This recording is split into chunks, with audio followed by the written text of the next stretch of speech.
bespoke radio for the masses. Headline edition, July 8, 1947. The Army Air Forces has announced that a flying disc has been found and is now in the possession of the Army. If the game is rigged, change the game. Game changer. I occasionally think how quickly our differences worldwide would vanish if we were facing an alien threat from outside this world. This is Fade to Black with your host, Jimmy Church, on the Game Changer Radio Network and KGRA, the Global Radio Alliance. I need your help to get to the year 1985. You're listening to Fade to Black with Jimmy Church on the Game Changer Network. Oh, yeah. Good evening. Fade to Black, bespoke radio for the masses. Yeah, man. How you doing? Today is Thursday, January 5th. 6 days into the new year, just 359 days left. I would like to welcome everybody listening all around the world, all across the United States, hither and thither, to and fro, back and forth, up and down, east and west, north and south, far and near. This is Fade to Black for KJCR, the Game Changer Network, and KGRA, the planet. I'm your host, Jimmy Church. With that, it is a Thursday night. It's another Fader night. We've got Jon Rappoport here and his No More Fake Newsroom, followed by open lines all night long. The call-in number is 323-825-5045. Follow us on Twitter at JChurchRadio. Facebook, YouTube, everything is Fade to Black. Jimmy Church, J Church. I've said my name enough. You know what to do. Go, follow, like, and subscribe. You can email throughout the show, and I'll get to as many as I can. Email is jimmy@jimmychurchradio.com. The sandbox on Twitter is #F2B. We don't bite. Come and hang out. As you know, we will buzz through 2, 3, 4, 5,000 tweets tonight during the show. Come and hang out with us. I try to read them all. And if your questions are good, use #F2BQ, and I'll see that. And I'll see it in real time. And one of the great things about Thursday night, you know, we go through a full week of shows live, and we get to Thursday night, and it's just you and I and the phones. And it's one of my favorite nights of the week. When I go over to Coast on Friday night, open lines. You know, the guests are great. I get that. And Saturdays and the weekend, whatever, at Coast is great. The guests are great. But it's nothing like taking phone calls. Open lines here on Thursday night and Coast on Friday night is my favorite night of the week because I get to hang out with you. And that's what's most important. This show is a caller-driven show. And that's why I enjoy it. So I am here. I am in the chair. It's open lines tonight. All right. Happy holidays, everybody. 2017 is here. We can relax a little bit. We've got 2016 behind us, and it can only be better, right? All right. Don't forget to check out all of our sponsors. Go over to jimmychurchradio.com. Click on all of the banners. Support yourselves. Change your life, and support the show. Simple. Life Change Tea. Use the promo code Jimmy. River Moon Coffee. They make coffee with my picture on it. How cool is that? The Fade to Black coffee. Go and get it right now. Fade to Black blend. 15% off of your order. F2B blend. That's the promo code. And, of course, Studio Dome and their Bluetooth speakers, all of that technology. Just head over there. JCRTWS is the promo code. Okay. Want to remind everybody, next week, Tuesday, January 17th, a week from Tuesday, we will be broadcasting Fade to Black on location live from UPARS in Studio City, California at the Beverly Garland Hotel. It's going to be a huge event. It's going to be sold out. It's going to be great. And our guest is Jason Martell. So come and hang out with us. We're going to do a great Q&A afterwards. And you can go and get Jason's autograph. I think he charges $50. I'm kidding. Come and hang out with us. It's going to be great. T-shirts, books, all that stuff. It'll be a fun event. And I understand that the Beverly Garland has got a pretty good karaoke bar. And that's where we're going to be after the event. All right, so that'll be Tuesday, January 17th. And, of course, the Conscious Life Expo, February 10th.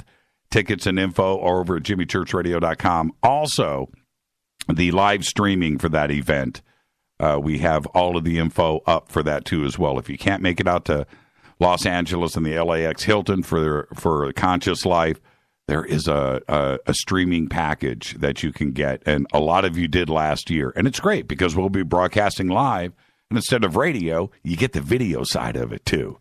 And I do have a face for radio.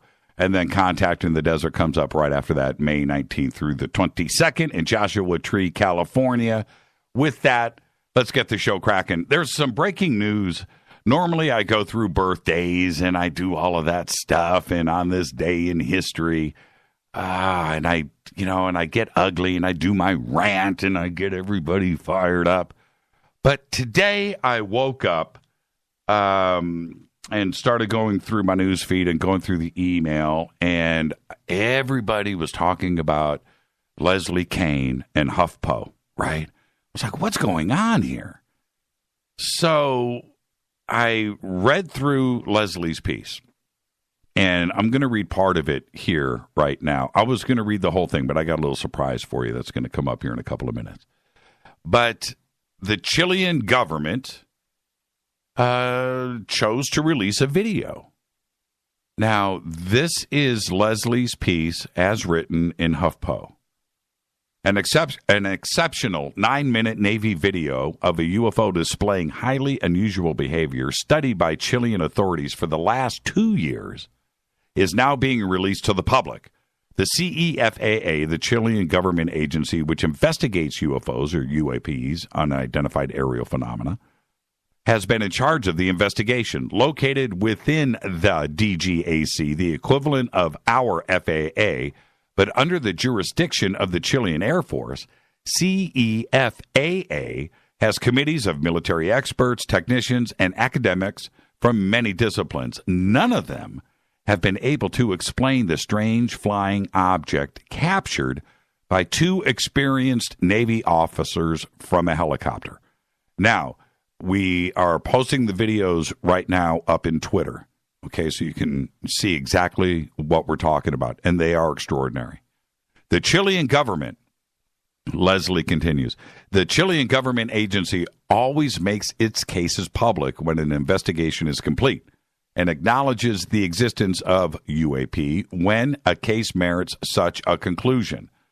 General Ricardo Bermudez, director of CEFAA, during the investigation, told me that, and I'm quoting here, we do not know what it is or what it was, but we do know what it was not. And what it is not comprises a long list of conventional explanations. Here's what happened. On November 11th, 2014, a Chilean Navy helicopter, Airbus Cougar AS-532, was on a routine daytime patrol mission flying north along the coast, west of Santiago. On board were the pilot, a Navy captain with many years of flying experience, and a Navy technician who was testing a Westcam's MX-15 HD forward-looking infrared FLIR camera, used most often for medium-altitude covert intelligence, surveillance, and reconnaissance. And according to the product website, the aircraft was flying at an altitude of approximately 4,500 feet. And in the video, you can see the altitude changing. But it's right there, 45, 44, 39, and it's all in real time, the telemetry. And it was on a clear afternoon with unlimited horizontal visibility, and the air temperature at that height was 50 degrees Fahrenheit, 10 degrees Celsius. There was a cloud base above at 10,000 feet and a layer. Well, okay, let me move on. Let me get to this. Shortly thereafter, they're out there filming terrain, okay? And it's a 10-minute video. Shortly thereafter, the pilot contacted 2 radar stations. one close by on the coast and the other on the main DGAC control system, to report unknown traffic. Neither station could detect it on radar. Although both easily picked it up the helicopter, the object was well within the range of radar detection. It's right there on the coast. Air traffic controllers confirmed that no traffic, either civilian or military, had been reported in the area, and that no traffic had been authorized to fly in the controlled airspace where the object was located. The onboard radar was also unable to detect the object, and the camera's radar could not look onto it. The pilot tried several times to communicate with the UAP. This is key here, by the way. Using the multinational civilian bandwidth designed for this purpose, he received no reply. The videos are extraordinary. They're broken down a few. There's the complete 10-minute video is there as well. Now, a couple of things happened during this video that I find very interesting. And the French got involved with an investigation, independent, to try to figure out what this was. I don't know with my eyeballs what I'm looking at here. It's two glowing orbs that are obviously connected. It's one piece, but it's like a sideways figure 8. And then some mist or something is ejected from this craft, which was strange too. We're going to get to that in just a second. The point with all of this is that the pilot, everybody on that plane was experienced, or on the helicopter was experienced, and they didn't identify it as an aircraft. That's what they're doing. It's the Chilean Air Force. Now, after I read through this article today, and after I saw the videos, I could only do one thing, and that's reach out to the one and only Leslie Kean. And she so graciously, live from New York, said, Jimmy, I have time tonight. We need to talk about this. And I would like to welcome back to Fade to Black, Leslie Kean. Leslie, good job. Thanks a lot. I'm glad you appreciated the story, Jimmy. It was one of those, Leslie, this is the thing about you, and welcome back to the show, by the way. Thanks. It's great to be back. You are pragmatic and black and white, right? That's you. And when you bring something like this forward, it is exactly what it is, right? And that's it. And it was well written, well presented. And I think some people are freaking out right now. What was your email like today?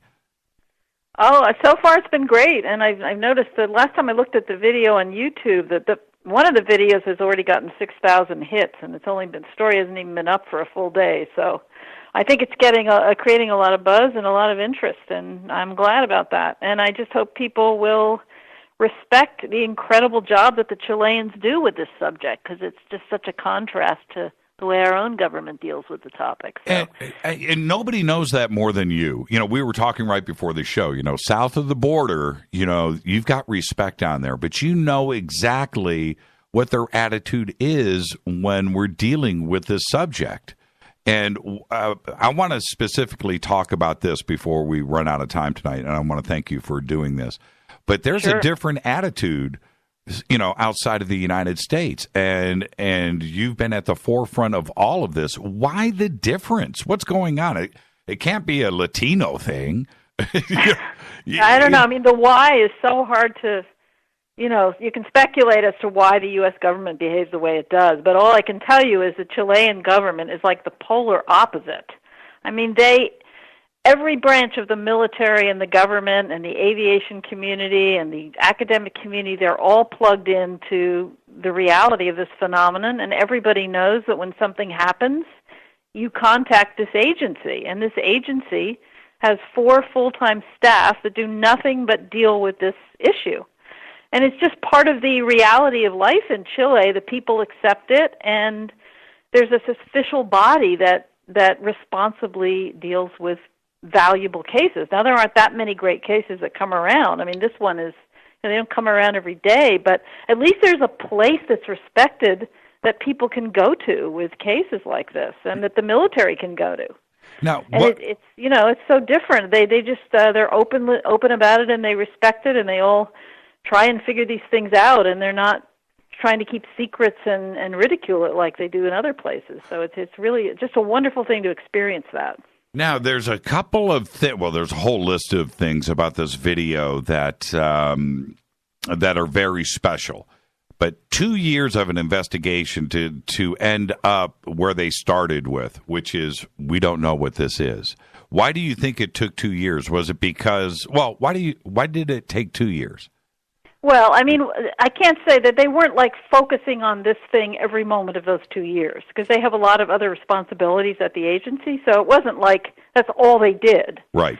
But on the other hand, I think the reason they do tend to take time with their cases in Chile. They're not as fast-paced as we are here in general. I mean, it is there's a cultural phenomenon. It's a cultural thing that's different. But they're slower paced. But I think also it's because there were so many members of their committees, and they have all these different committees that deal with this. There were so many people that applied themselves to this case and did different studies and different analyses, and they were sending it around to different branches of the Air Force and the photogrammetric people, and there were physicists that were looking at it. And because they were so puzzled by it, they just didn't want to close the case, until they had done absolutely everything they possibly could to look at it. And that included asking the French experts to do an analysis as well. So when you have that kind of a spread of people involved, it always takes time because everybody's busy and people are giving their time to this on a volunteer basis. The people outside of the CEPHA staff, so you can't always expect things to happen fast, But it's really because so many people were involved, I think. Well, and if you have an experienced pilot, which all pilots should be experienced, right?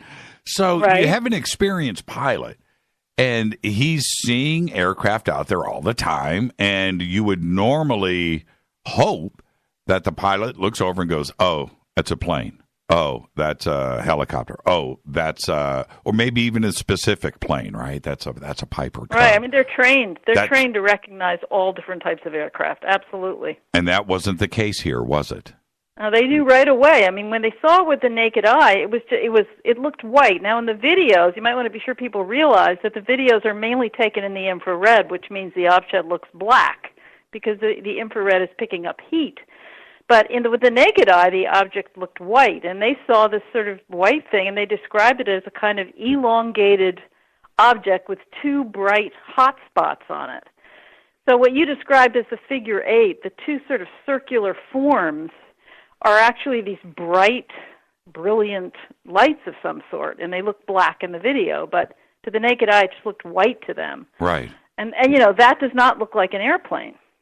Yeah, and no, and also, okay, let's stay with some of the facts here that I think are very telling. It wasn't picked up on radar, right? Right, absolutely. And that, if it was a normal airplane, of course, it would have been picked up. The flight plans are logged. They know what the aircraft is. They know the flight number. It's there, and that's pretty much the end of the story. But the French... Right, and it has to come in and land. And now at 4,000 feet, chances are if there was a plane at 4,000 feet, it would either be taking off or landing. And communicating. And, of course, communicating. I mean, maybe some people would say, well, maybe it could be some kind of stealth aircraft or something. But Chile doesn't have a lot of fancy, secretive spy activities going on. And they did go up very high in the chain of command to try to find out if it could have been any kind of war exercises going on or anything like that, and they were told absolutely not. It was not any kind of secret spy vehicle or anything of that nature. They said, or any kind of U.S. activity either. They just don't believe that could be it, possibly. The Navy captain, right? You write here. You say that the Navy captain stated that the object was flat, I'm quoting, flat, elongated structure with two thermal spotlights like discharges that did not coincide with the axle of motion. And the technician described it as white with a semi-oval shape on the horizontal axis. So for our audience, what are they trying to say here? I think they're just saying it looks really strange. Right. I mean, the thing about not being in line with the axis, I mean, I don't really even know what that means, but that's a translation from the Spanish. Right. And when I asked Jose Lai from CEFA, by the way, that's how you pronounce the strange name of this organization, the CEFAA. It's pronounced CEFA. Okay. Which is very odd, but that's how they say it in Chile. Anyway, and I said, what did you think? He said, I think they were just trying to say that it looked totally strange and out of place and out of the ordinary. And that was their way of describing it. And then, curiously, the French, and I'm glad that, there was an independent set of eyes that went on this footage and trying to figure it out. The French said that it was probably a plane landing at Santiago. Now, Santiago's not a two-horse town, right? It's the capital of the country. And I don't know if they said probably, but they proposed it as the only option that they could come up with as an explanation. Let's put it that way. Which it's other than it being something unexplainable. They were trying to do the best they could to come up with something. Right, which is an international airport, as far as I know, right? Which is what? An international airport. So they know what... Yeah, Santiago is the big air. I mean, that's the capital of Chile. I've been to that airport many times. It's not like JFK or Chicago O'Hare, but it's a big airport. And then the strange thing happens where there's some kind of discharge. Something was released from this craft, and it's there. I don't know what it... Well, obviously, I don't know, but it was just an interesting thing to see. The French said, well, they were probably offloading something before they landed. And by saying that, they are talking about procedure in a normal situation of an approaching craft. You would have contact with the tower. You would be telling the tower what you are doing. And none of this was happening. And it didn't land at Santiago, and it wasn't on radar. So what do you think that emission was? To me, Jimmy, the most interesting part of this whole case is that the last, minute and a half or something of this 10-minute video where there is this incredible plume of some substance that's released into the atmosphere, gigantic. Yes. Compared to the size of the object, it's absolutely huge, both in width and in length, and it just sort of sits there in the atmosphere, and you can see the object moving away from it. And to me, that's what makes this case so fascinating, because otherwise it's just an object moving through the air. Right, But then it's so amazing when you sit and watch the whole thing, which I recommend everybody do. Watch the long, full version, which I put at the end of the article. You just sort of get, okay, yeah, I see the object. Okay, well, let's watch it. Okay, maybe one more minute I'll sit here and watch it. And then all of a sudden, you see this phenomenal thing happen. And it's just a shock, really. I mean, and to me, that's what's so mysterious about this particular case, because I've never seen anything like this before. I don't know if many people have, but and who the hell knows what then? That's what was so puzzling to everybody in Chile. What the hell is this huge plume of gas or energy or something that's being ejected from this strange object? What is that about? And nobody has any idea. Right. And where did the object go after that? Well, it seemed to, so it had these two ejections of this material, and then it just went into the clouds. The problem is, without the infrared camera capturing it, it was very hard to see with regular vision, because as it got more and more, I think the clouds became more prevalent as it moved along. It just, like if you looked at that plume with the naked eye, and the camera does that, it switches to the regular setting so you can see the difference. The plume looks white, just like a cloud. Yes. And you would never even notice it. If you were just flying around, you wouldn't even notice it. You would just think it was a wisp of cloud. So once they had to go back and stop filming, they described it, they said that the object just disappeared into the clouds. And of course, they wouldn't be able to see it at that point. And that's one of the I watched this video so many times today. And it's pretty amazing, isn't it? Yeah, it is. Because when they switch from infrared to the regular camera, they're losing it, right? And they're trying... Exactly. It's so hard to see it. And you can't see it. You can see the plume. It's just like, wait a minute, what's going on here? Exactly. And doesn't the plume look just like a bit of a cloud, right? It's just this white streak. You know, I'm inside the cameraman's head when that happens each time, because you could see him move the camera. It's like, WTF.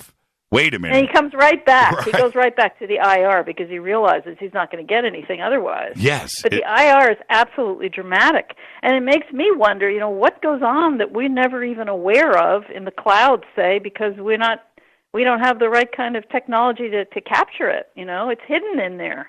Leslie, who knows what's going on? Leslie, I want to thank you for everything that you do, and thank you for taking the time tonight. Of all the days, it was tonight, and you found the time to come on tonight and share this with I'm us. Great. I'm happy to do it. I'm glad you're interested. I just wanted to ask people if they could just go into, when they're going to read the article, go to the Huffington Post directly, because I want the Huffington Post to get the hits that they deserve. Yep.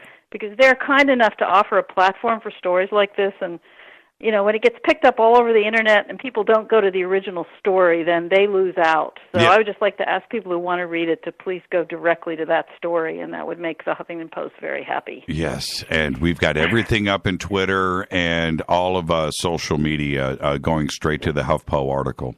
All right. Fantastic. And I'm on Facebook for anybody who wants to come on my page, and we can discuss it further. And I thank you so much for having me on, Jimmy, and I'm glad you enjoyed the article. You're the best, Leslie. All the links are up. We've got everything for Facebook, Twitter. Everything is there for you, Leslie. Thank you. Fantastic. Thanks so much, Jimmy. It's great talking to you. Keep rolling that rock uphill, Leslie. Okay. Thanks. Thank you so much. Leslie, you too. Leslie Kean, everybody. It's a great article. It's very comprehensive. Go check it out. We've got the links up right now on Twitter. We've got them up on Facebook and all social media right now. Leslie Kean. And now I need to take a break and get out of here because we've got Jon Rappoport coming up next. Leslie Kean, go and hit her up on Facebook. Watch the video. She's the best. Absolutely fascinating video. This is Fade to Black. It's Fadernight. When I come back, the one and only Jon Rappoport and his No More Fake Newsroom live. It's Fadernight. I'll be right back.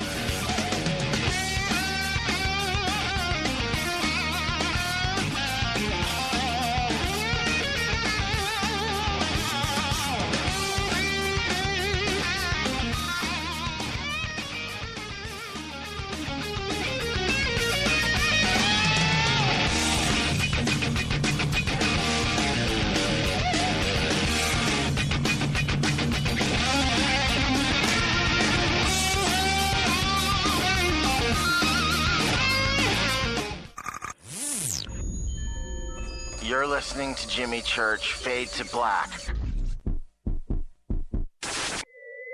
Fade to Black will now pause for alien identification. The station that talks the net. KGRA Radio.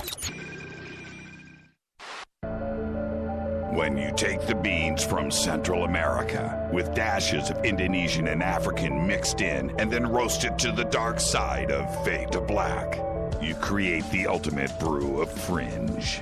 Introducing the Fade to Black blend from River Moon Coffee. Yes, River Moon's darkest customized roast was created for the love of Fade to Black. The alchemy of masterful roasting and smoking the beans is in every sip of this full-bodied, dark Java. I need my coffee dark, deep, with distinct bittersweet chocolate highlights, just like the bunker. Leaning further into the darkness of the roast is Fade to Black blend from River Moon Coffee. Just click on the banner at jimmychurchradio.com and use the promo code F2BBLEND for 15% off of your order today. Go Beckley Teppy. Hi, folks. In a world of GMO, genetically modified organisms, that is, chemicals, processed foods, and a healthcare system that's unraveling like a cheap suit, it's time to prepare. God created herbs, and herbs help man. Our body can heal itself, just sometimes we need assistance. You need some help? GetTheTea.com. That's GetTheTea.com. Our mild detox is quite powerful with its unique blend of 8 different herbs. And if you're looking for more, our non-GMO supplements will help you with different needs you might have. Health should be a top priority. Take care of your health naturally. Log on to getthetea.com. That's getthetea.com. Give your body a treat. Let the herbs do their thing naturally. Read all the testimonies on the website, getthetea.com. That's getthetea.com. Sickness and viruses are like intruders, and herbs are like warriors. Let the tea work for you. That's getthetea.com. 9 out of 10 geneticists agree. Fade to Black is not your father's radio show on the Game Changer Radio Network and KGRA, The Planet. Hi, this is Chase Kletzky with Fate Magazine Radio, and you're listening to Jimmy Church and Fade to Black on the Game Changer Network and the KGRA digital broadcast station, where the Fadernauts rock. Hi, this is Rob Reiner from Anvil, and you're listening to JimmyChurchRadio.com. What's up? I'm Chris. What up? This is Kyle Massey. You're listening to Jimmy Church Radio.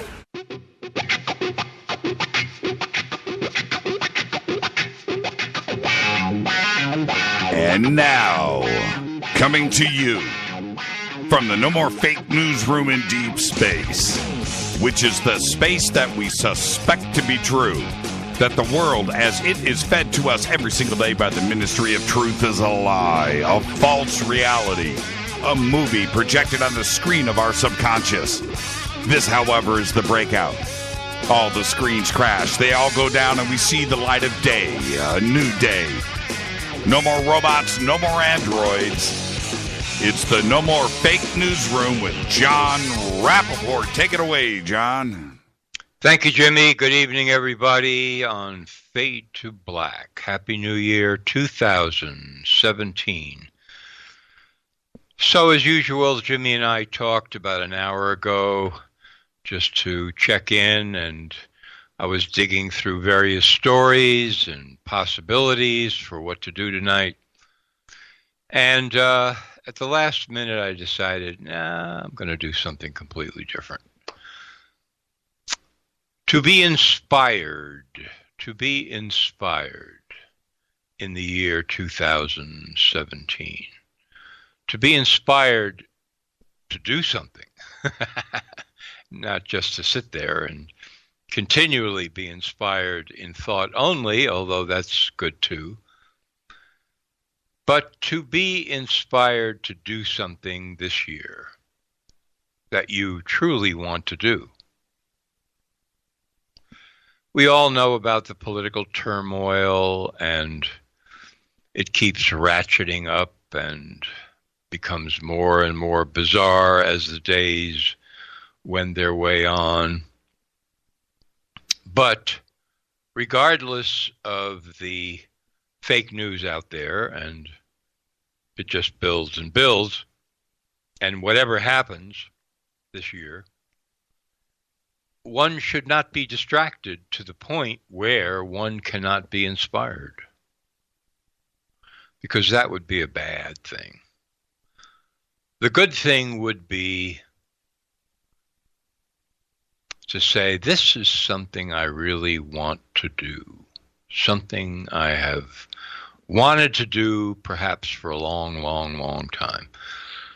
And in light of that, I just want to take you on a little tour, personal tour of remembrances from my own past as to how that happened for me.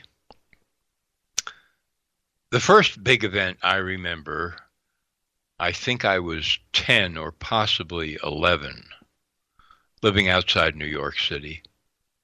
And I was on a baseball team. That was my big thrill, baseball.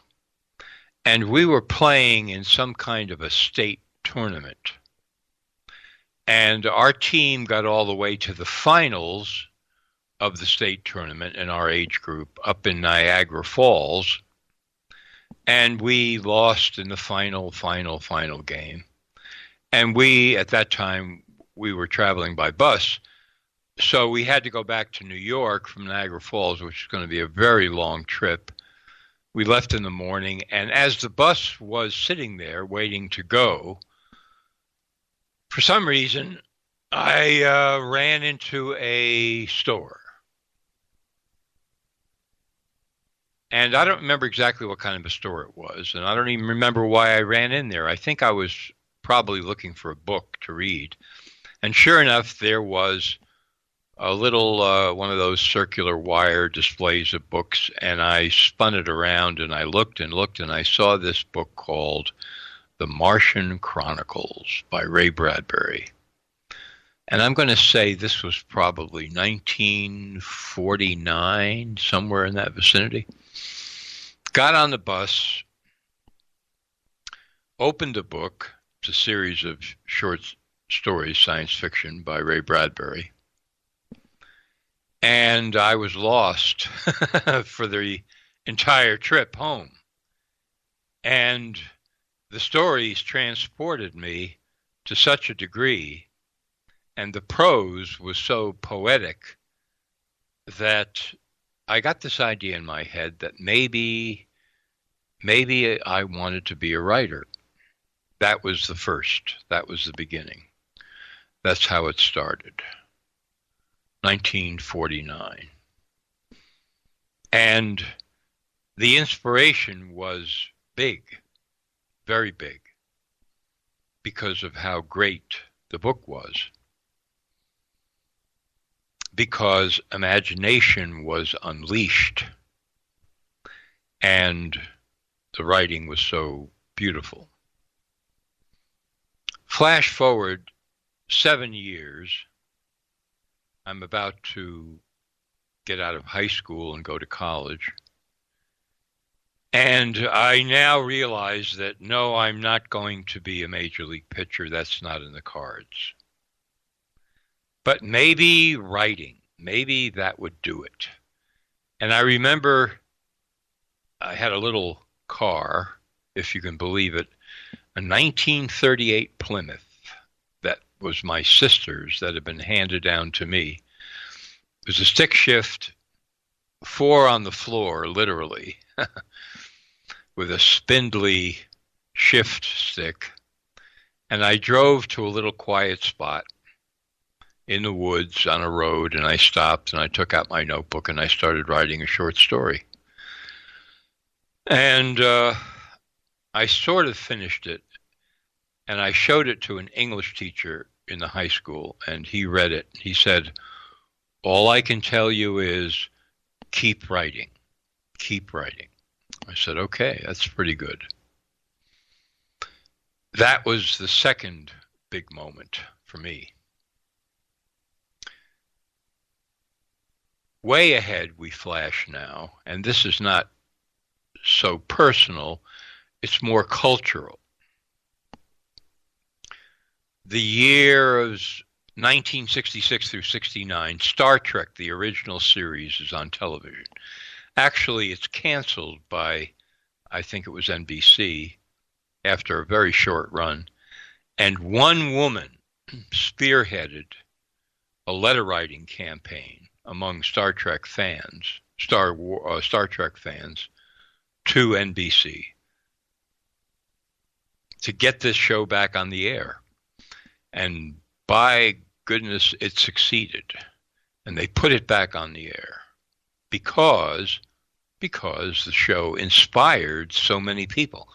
And even if you go back now and you look at it and you say it's very hokey and there's no real special effects like we're used to now, at the time, it was riveting and galvanizing for millions of people because imagination, going out there into space, discovering new civilizations, interacting with them, all kinds of fantastic adventures and so forth. 1977, the original Star Wars movie. A friend of mine was at the premiere at the Grauman's Chinese Theater in Hollywood in the morning on a weekday. And she told me that as the movie began, and if you remember, there is text that comes first on the black screen, galaxy far, far away or something like that, you know. Before the movie even starts, just as the text appears on the screen, a roar goes up in the theater. A spontaneous roar goes up in the theater at 11 o'clock in the morning on a weekday. Who knows how? Who knows why? There was no real upfront spoiler as to what this was going to be all about.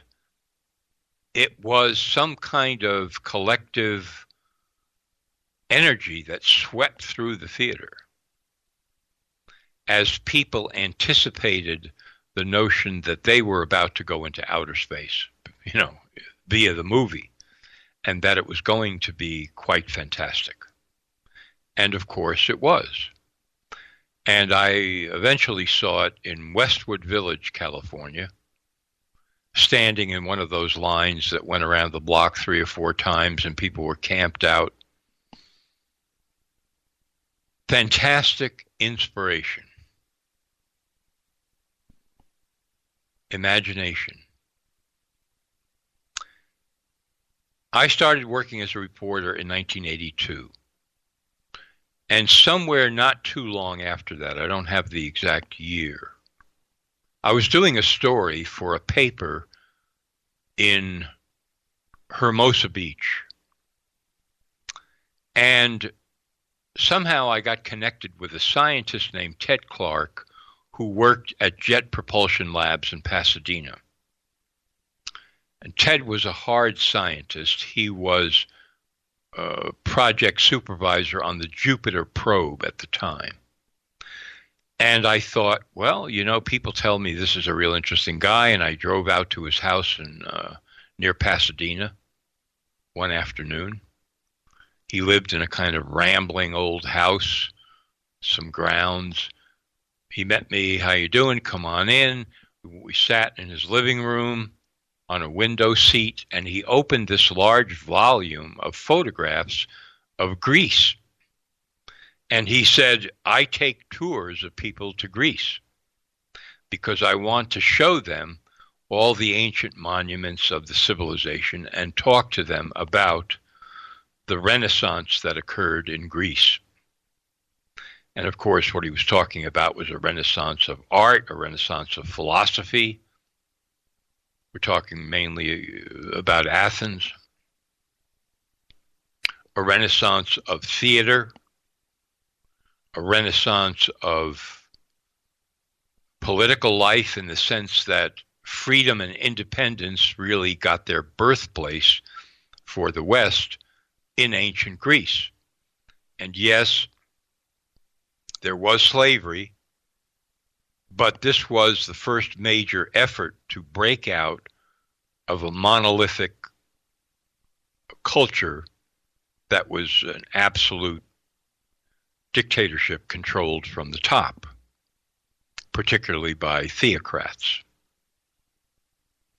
And he said, the reason that I'm doing this with people and taking these tours is because I believe we're in a renaissance right now. Only most people don't know it. So I assumed he meant space, that this was something to do with his work, and indeed it was. And he told me the following. He said, we have the technology now,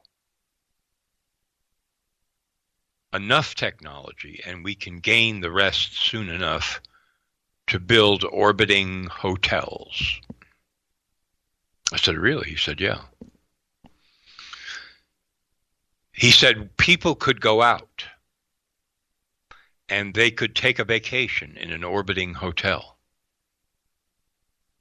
And the experience would be so riveting that when they came back, they would, of course, tell everybody about it. And then other people would go out.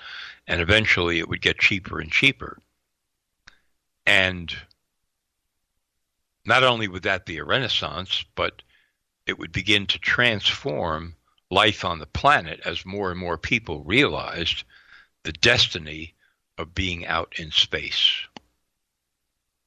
The inspiration of it, how it provokes the imagination so fantastically.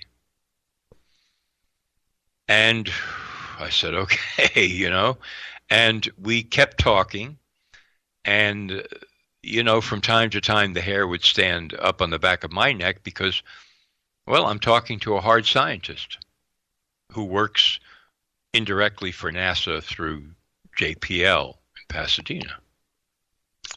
And he said, you want to know what a real space program is? He said, first of all, you have to get over this idea that every new administration that comes into Washington reviews all the budget funding and so forth and says yes to this and no to that. And he said, the only way to do this is on a sustained basis if you really want to get out there.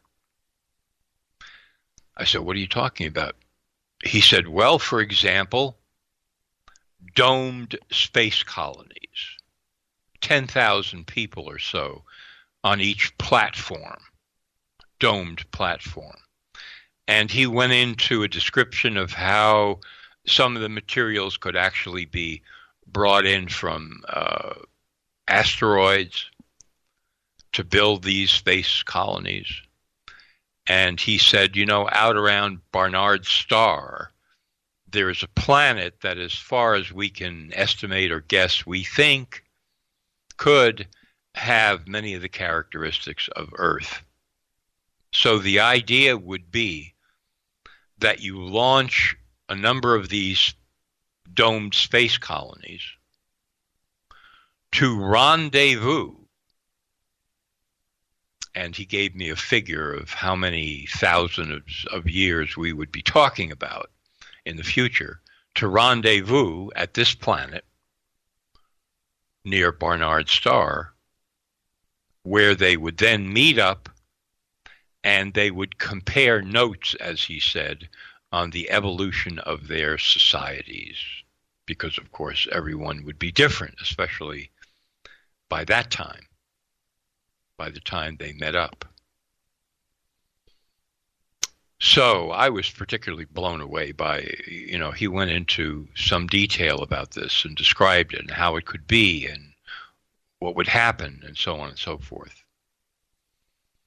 And I walked away from that interview and I wrote it up, and indeed it was published by this newspaper, little newspaper in Hermosa Beach, with yet another fantastic jolt of inspiration.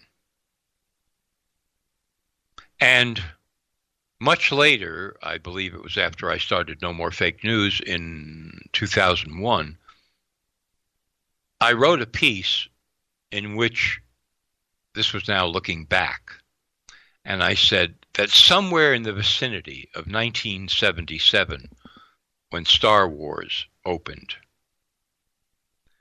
a presidential candidate could have run in America on a platform of space is our destiny and that's where we're going, and could have received a huge amount of support from different sectors of the populace, not only because of the sheer adventure of it, but because, for example, it would imply full employment.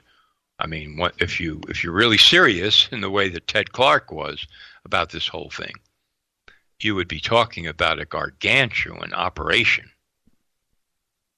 Anybody who wanted a job would have a job of some kind.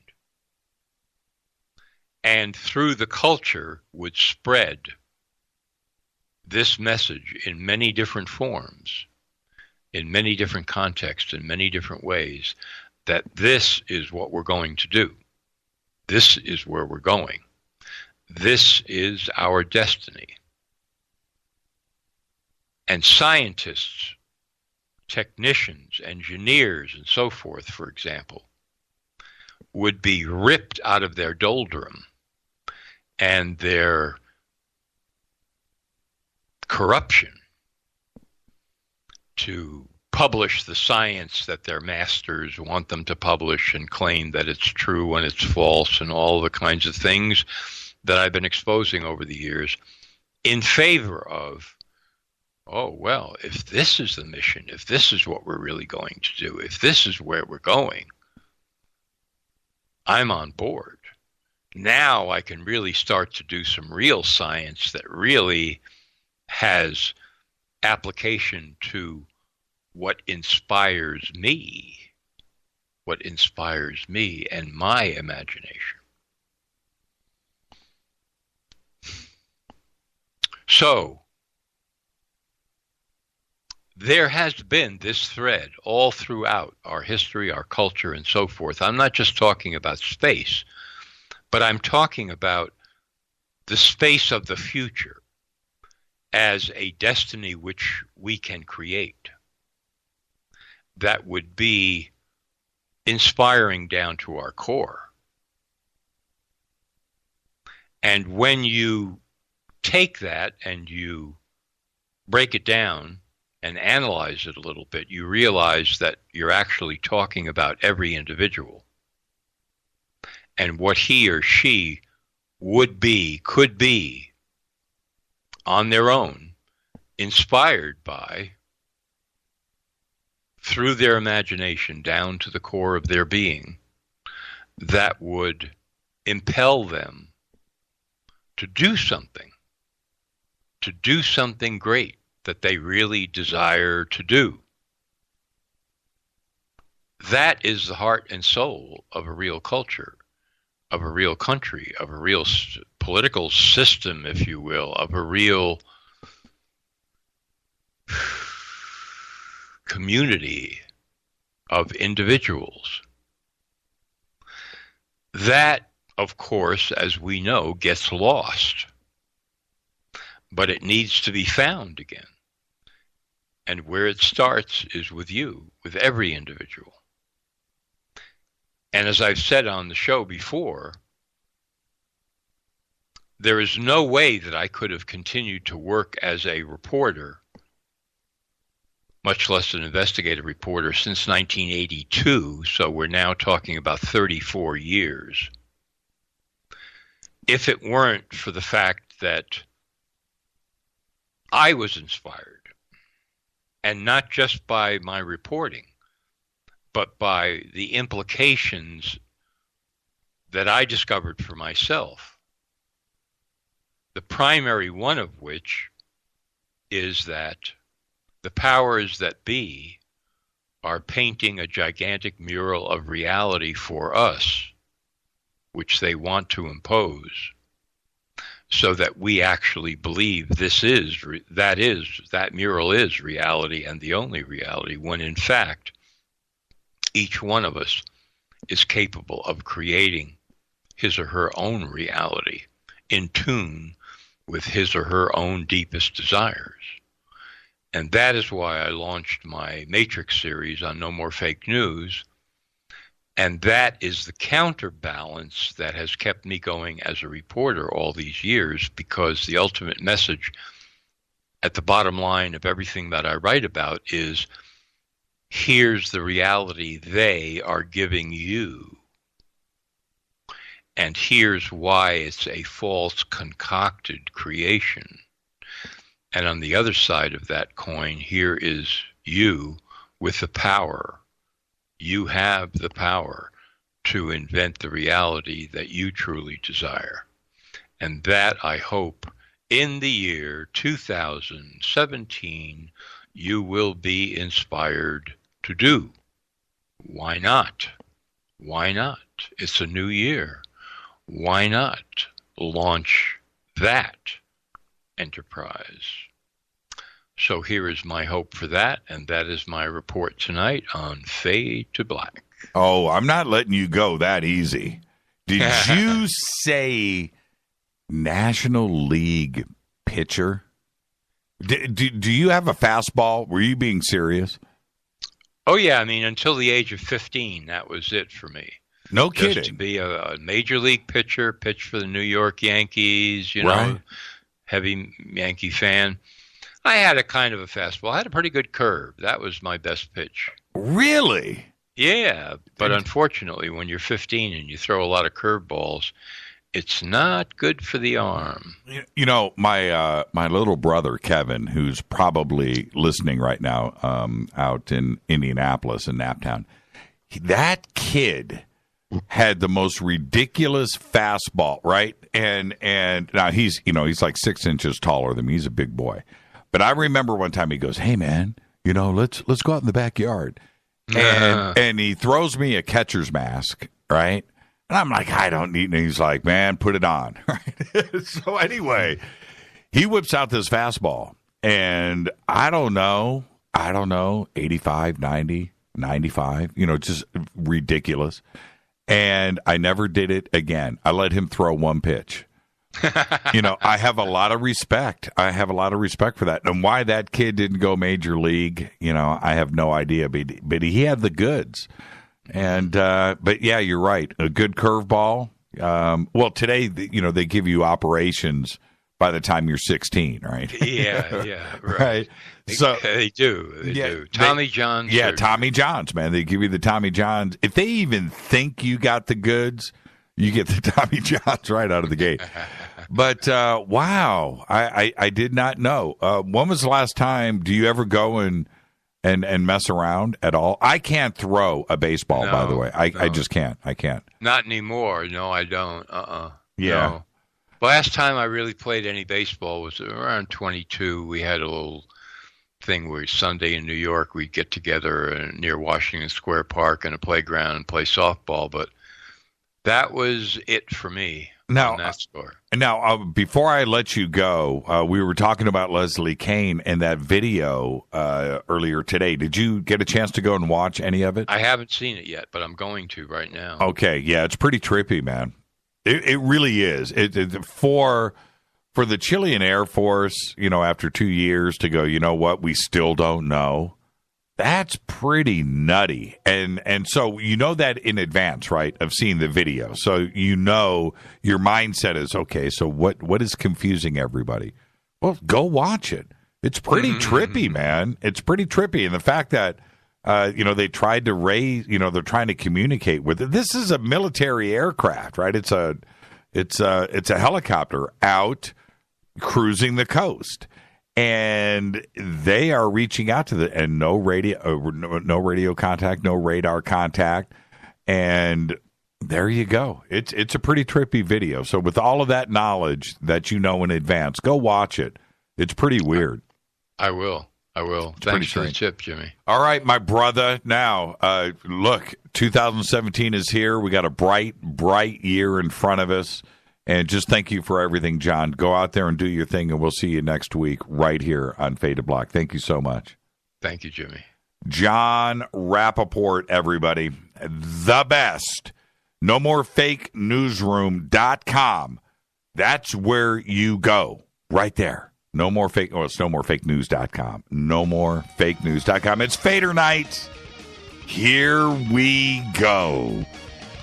323-825-5045. It's your show. Let's do this, man. I'll be right back.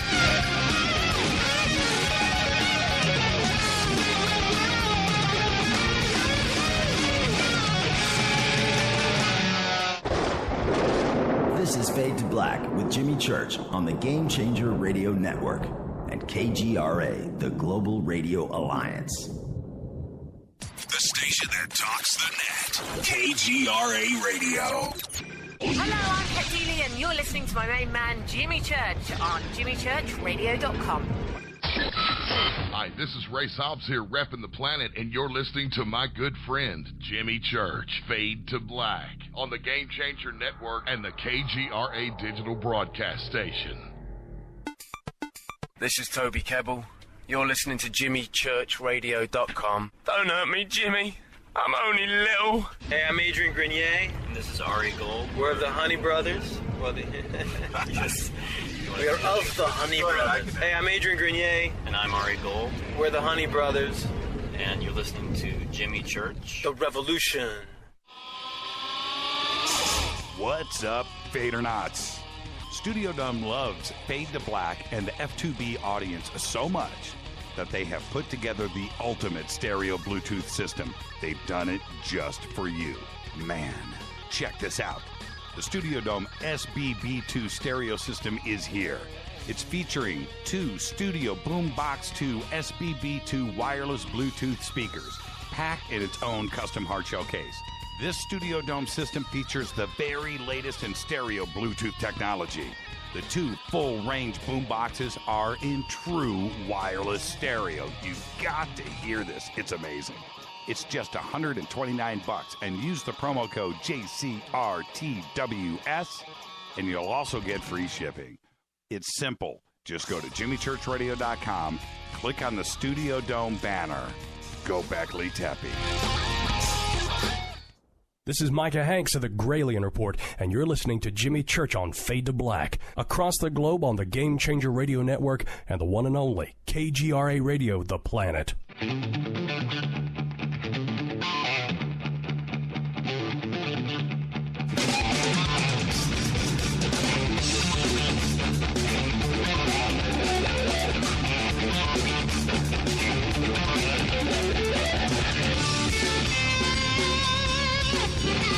Oh, yeah. Welcome back. Fade to Black, Jon Rappoport, NoMoreFakeNews.com. That's where you start off your day every day. That is an order. The best. He makes this show legit, man. Jon Rappoport. He's the smart guy in the room, man. And he makes this show legit. Thank you so much, Jon. Great inspiration right there for 2017. All right, it's Fadernight, 323-825-5045. You are on hold. Stay right there. We'll get to your calls. But first up, out of the box tonight, the one and only Casper Parks. Casper, welcome back, my friend. Oh, thanks. Yeah, it's cold up here. It's like 11 degrees at wind chill of 1 below right now and snowing, so. Wow. Wow. Well, here, okay, I'll admit it's raining in Burbank right now. It's raining, and it's been cold. So I'm going to say it's raining and about 40 degrees. And for us, that's Antarctic. That's for us, that is nasty stuff.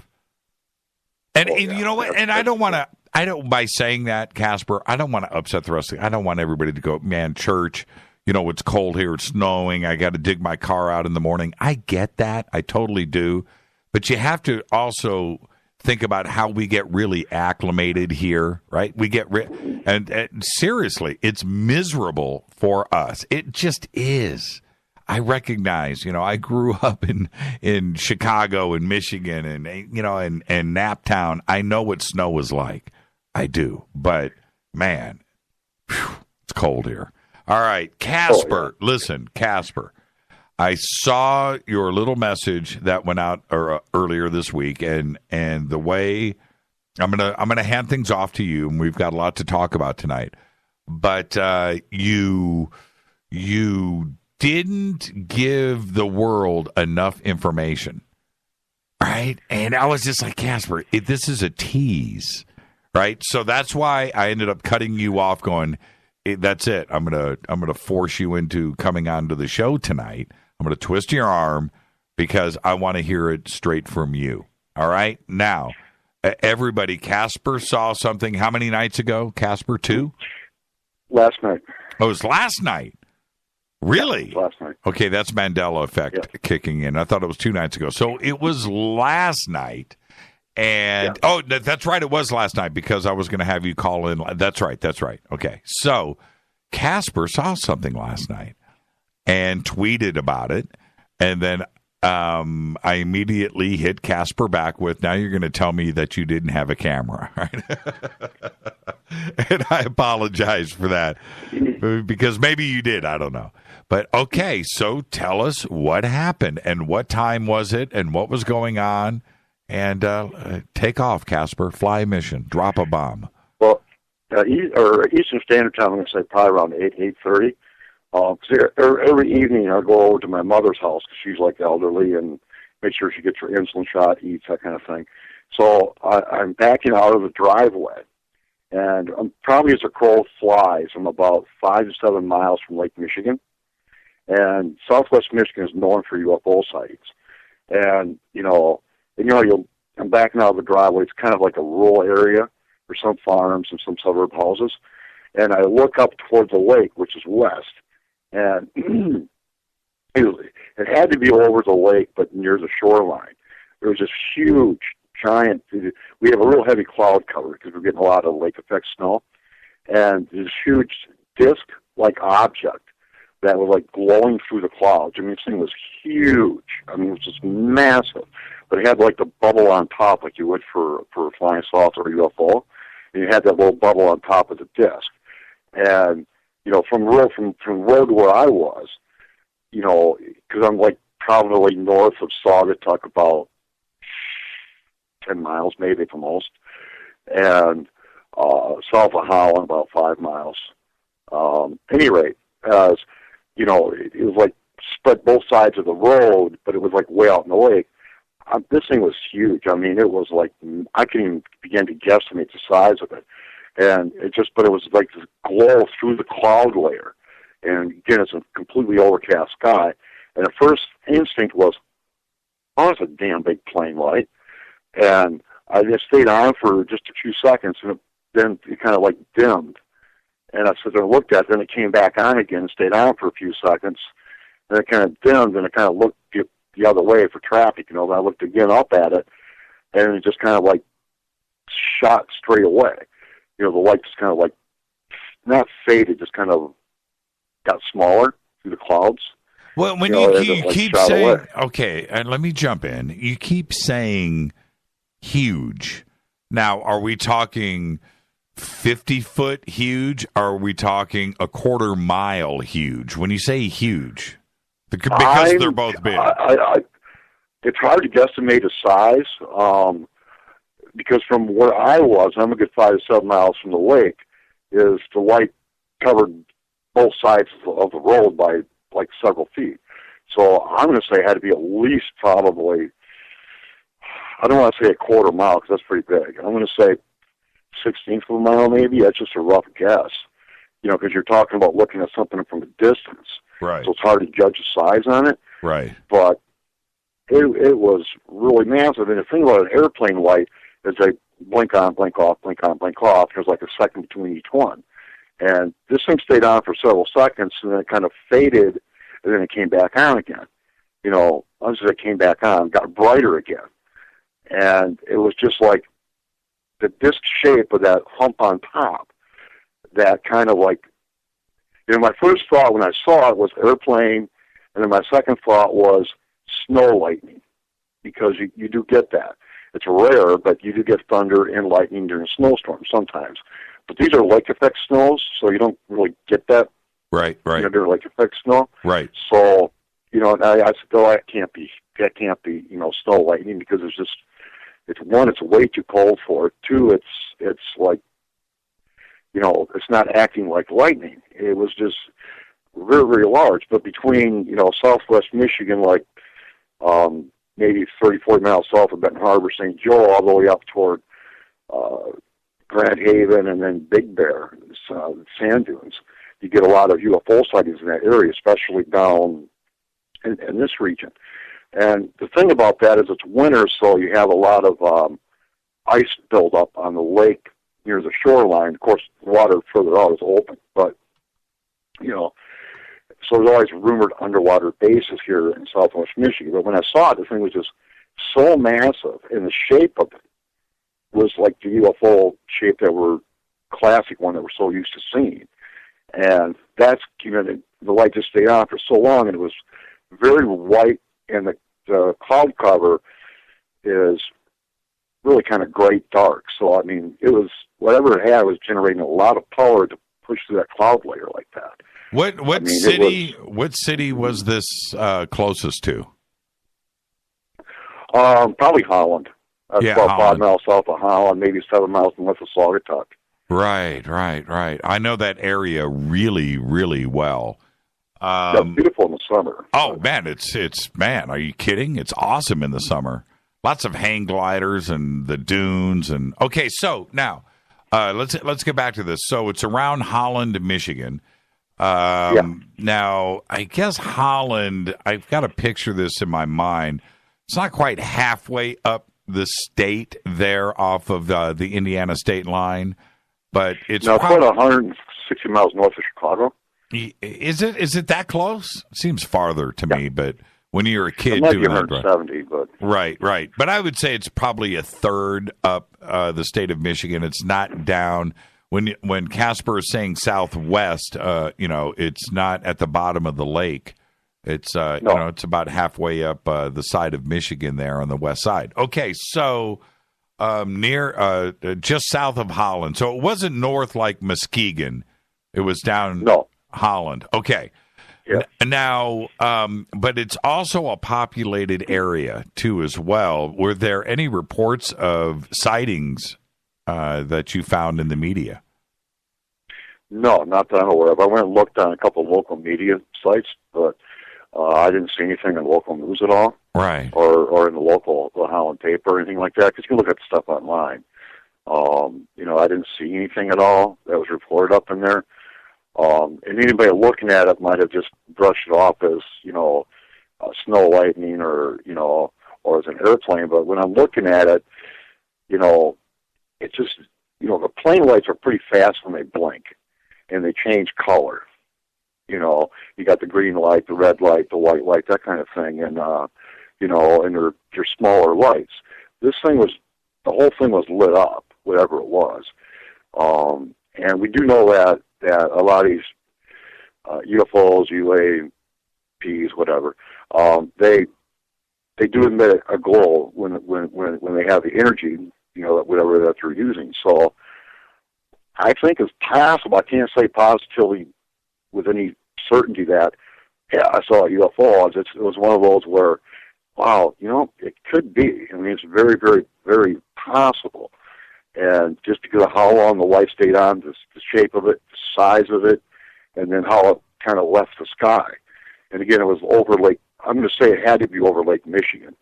If it was by the shoreline, it's pretty far inland, but I think it was like off the shoreline of the lake itself. Because you got to keep in mind as a crow flies, I'm probably 5 miles from the lake, when I'm at my mother's. Right. So, and it's, in the area that I'm in, where I'm at now even, but it's a rural area. It's like a mix of houses that each house is on an acre or 5 acres of land. Right. And then you have cornfields and that kind of thing in the area, hog farm. Right.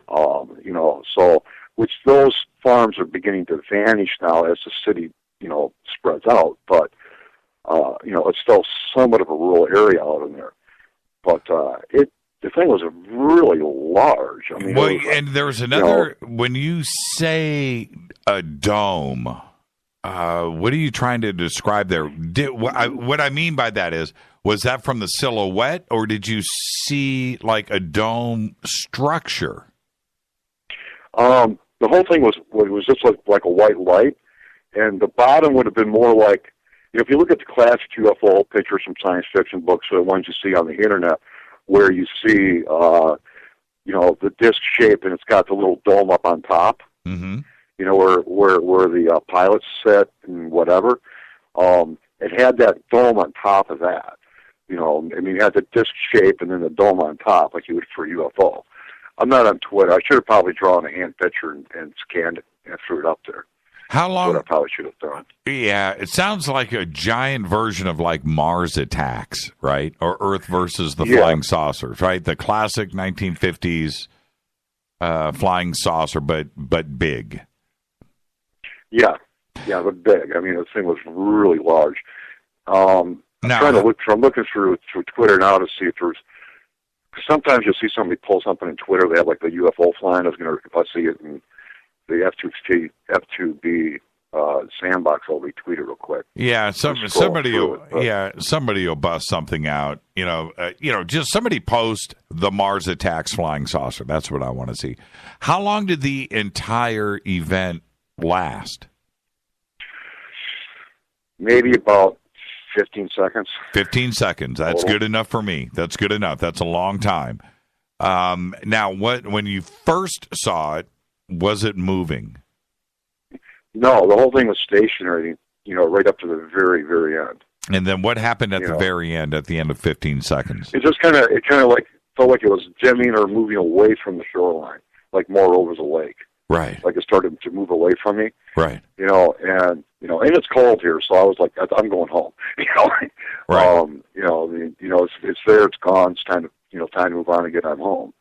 And but yeah, it just kind of like moved away, but it wasn't like moving real zippy fast. It just kind of like went. If I were looking at a car going that speed, I'd say it was traveling 5 miles an hour, maybe 10. Right. But again, it just kind of like got smaller as it went further away, and then it just was like gone. Or just got too far to really just see it anymore. Is it possible? I'm suggesting something here. Is it possible that it was the Goodyear blimp? Is it possible? Because it's January, right? Football games. Yeah. New Year's weekend, New Year's week. Could it be the Goodyear? Well, I don't know, man. Would the Goodyear blimp be cruising around in January weather? Because they park here. I don't think so. I don't know either. And this was yesterday, right? On January 4th. Okay. Yeah, this was January 4th. I mean, I should have went to the MUFON site and reported it, but I didn't. I didn't do that yet. I probably should. I should go report that. Because I saw something, like being 2017 now, I saw something last year, but that was just one of those quick zip away things. And I called in, and we talked about it, but this is a high area for UFOs. And the thing is, people go, I don't see a UFO, I never see anything. Well, you have to look up. If you're not looking for it, you're not going to see it. Right. I wasn't looking for it, but if you don't look up once in a while, you might miss something. And like I said, I think you guys are talking about night vision. I was thinking, wow, that would be nice to have had. But it's not something you probably carry around with you, in your vehicle. But I just wonder what I would have saw if I had night vision, equipment on. But I can't say positively it was a UFO or UAP, but it was definitely very unusual. Yeah. Okay. I'm seeing here the last blimp flyover was December 14th, 2016 in Miami. Yeah. Now, the thing that Bob just posted up in the sandbox there, yeah, it had that dome on top, but the bottom part of it, where the disc part, that was more in long. It was like a lot longer. There was like more space between the dome and the outer edge of what would have been a craft if it was a craft. Right. So if you take you'd have to stretch that out really, really far. But it was the classic dome shape, or saucer shape like that, but it was more between the top bubble part of it going out was a lot longer and had a more of a gradual incline to the tip on either side. Right. Yeah, I drew a picture and scanned it and put it up there, I guess. I am tripping out. So the blimp, it just doesn't show anything for January 3rd or 4th. I would have thought that it would have been over, a college football game or something around the country, but they're not showing anything here. The last one was the Rose Bowl, here, which was January 2nd, and I'm looking at pictures of that here. And this wouldn't even be in their path, really. I wouldn't think. There's Ferris State College not far, Grand Valley State. Right. Those aren't too far away. They got football teams. Mount Pleasant, which is northern central Michigan, they have a football team in Lansing, but Lansing's more the center of the state. I just don't think it was a blimp. I have my doubts on that. Right. Well, plus there's no dome on the top of it, but my whole thing was, just because of the size of it. But no, why would it be in central west central Michigan on January 5th. If anything else, it would have been heading south either to Akron, Ohio, where they have a base, or Carson, California.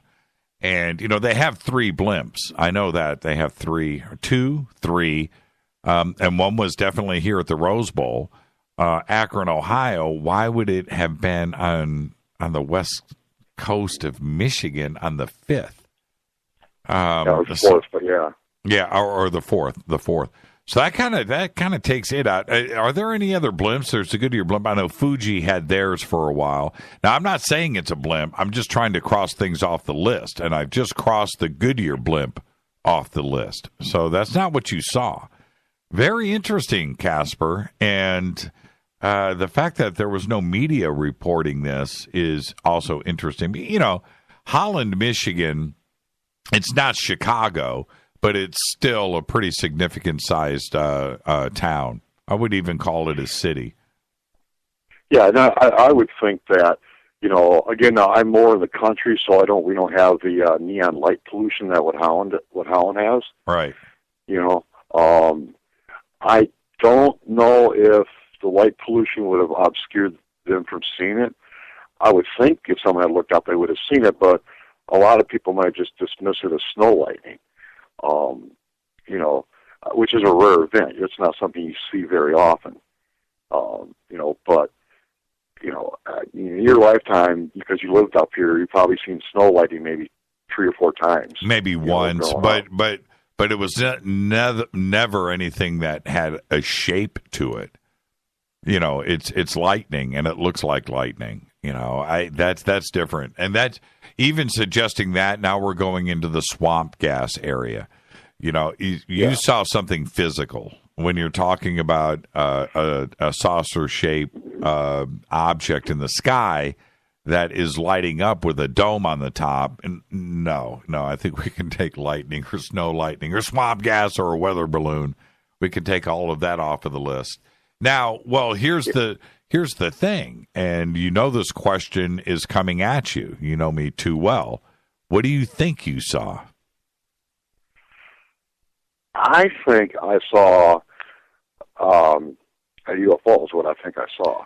When you I can't say that definitively because I didn't see it's not like when I was 14 years old with 3 friends and we saw it on the lake close enough to throw a rock at. That was different. Right. Because then you go from believing there's UFOs to knowing. This was one of those cases where, it's not like looking at a distant light up in the sky going, that's a satellite that's moving erratically. This was, more, it was a light through the cloud cover. Because keep in mind, we have a real thick cloud covers. We've got the snow effect. Right. Coming in. So people understand is when cloud cover moves across Lake Michigan, the water is colder. And when it hits the land, it just dumps snow. And it'll form like a cloud cover and just drop snow on us. So when we talk lake effect snow, that's what we mean. Right. And you also kind of you'll get like a solid cloud cover. You won't even see like the shape of clouds. It'll just be like one straight, like the whole sky just covered gray with cloud. Which is what it was. The whole sky was just completely gray with cloud cover. You wouldn't see like, a cumulonimbus cloud over here and this cloud over there. It was just complete overcast. And whatever Casper. It was over the cloud layer. The cloud layer wasn't all that high, in the atmosphere. So where was your cell phone? My cell phone was in the truck with me. I have a 7-year-old Motorola Rambler phone, and it has the ability to take pictures, but I cannot email.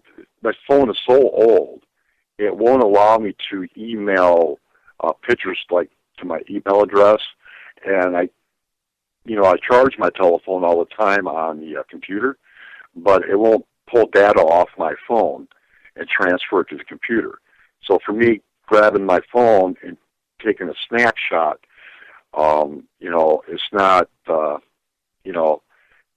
only place you'd be able to see would be on my phone, and then it wouldn't be all that great. Hold on here just 1 second.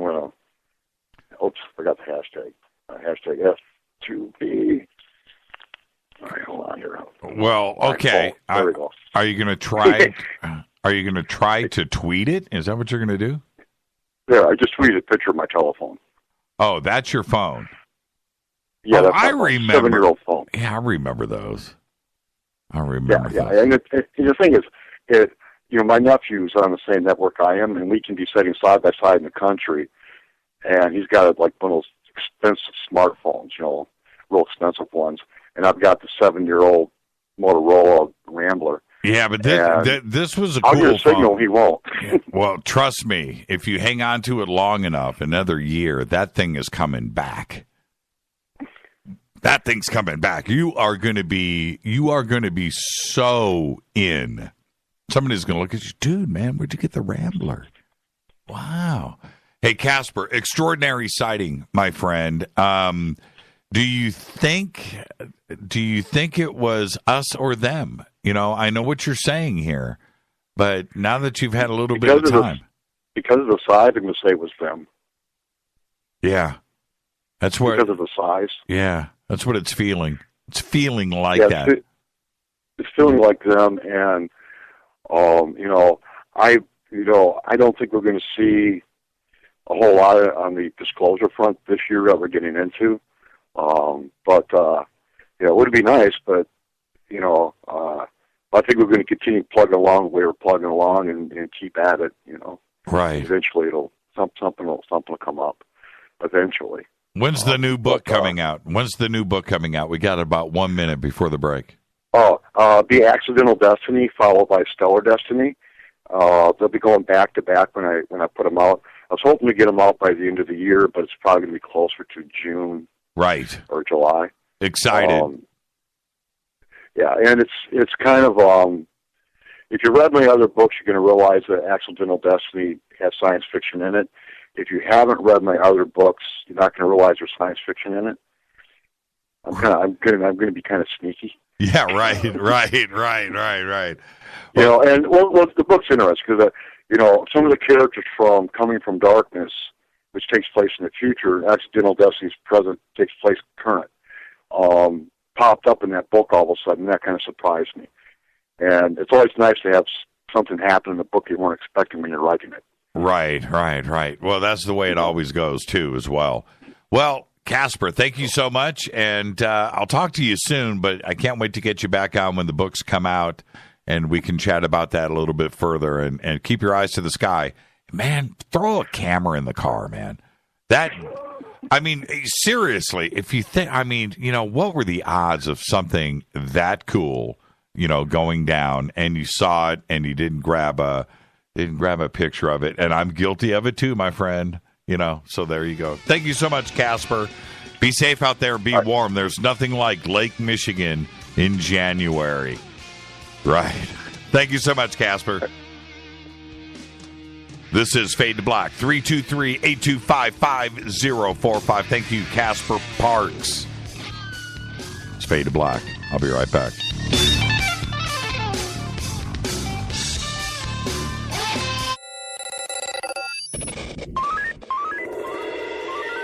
Way out here, we listen to Jimmy Church.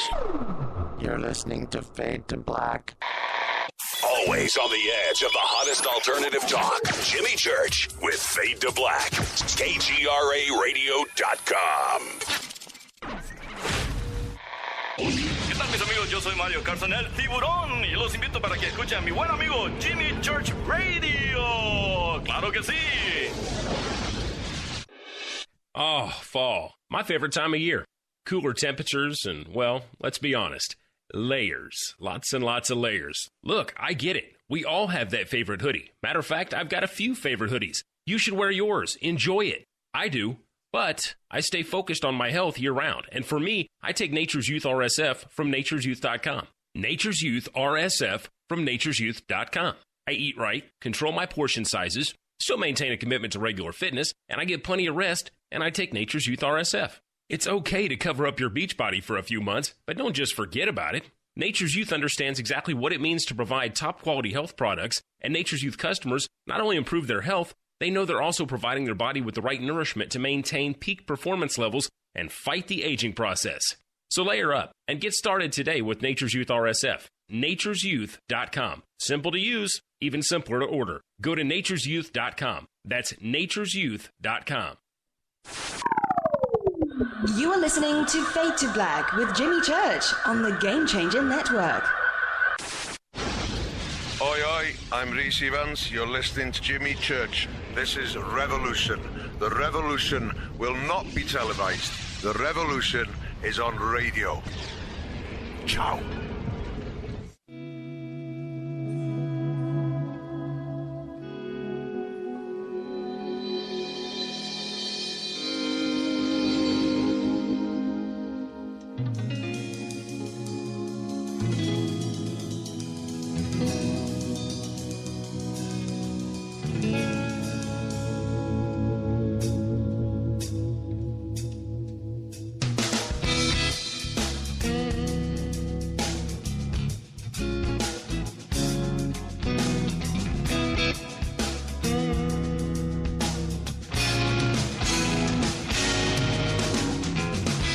All right, welcome back, Fade to Black. Thursday night, Fader Night.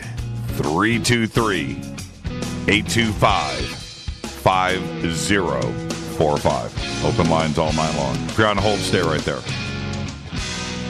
I'm your host, Jimmy Church. Follow me on Twitter at JChurchRadio, at JChurchRadio. Hashtag F2B is the sandbox, which has been completely out of control tonight. Man, talking to Casper and thinking about when I grew up, on the shores of Lake Michigan in January, you have no idea. That is the real cold. Real cold. All right, let's give this a crack. Let's go to the phones. Hi, you're live on Fade to Black. Yeah, baby, back here again. This is Brad, and I got my newbie buddy Adam checking your show out. He loves it. Right. Love it. Right on, Brad. How are you, man?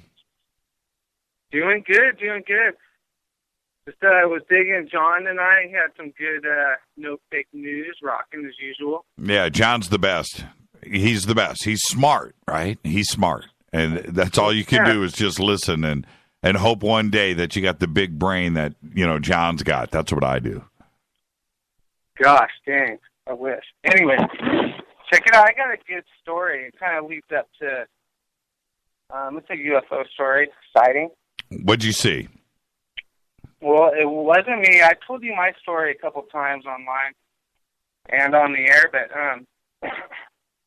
this one was pretty interesting because what happened was my buddy, good surfer buddy of mine, we surfed down at Trestles a lot, down in San Clemente, and he out of nowhere, me and him just came together, became friends. We met in the water, and then we started telling stories about UFOs, and the next thing you know, he's like, dude, the gnarliest thing happened that New Year's Eve of 2013.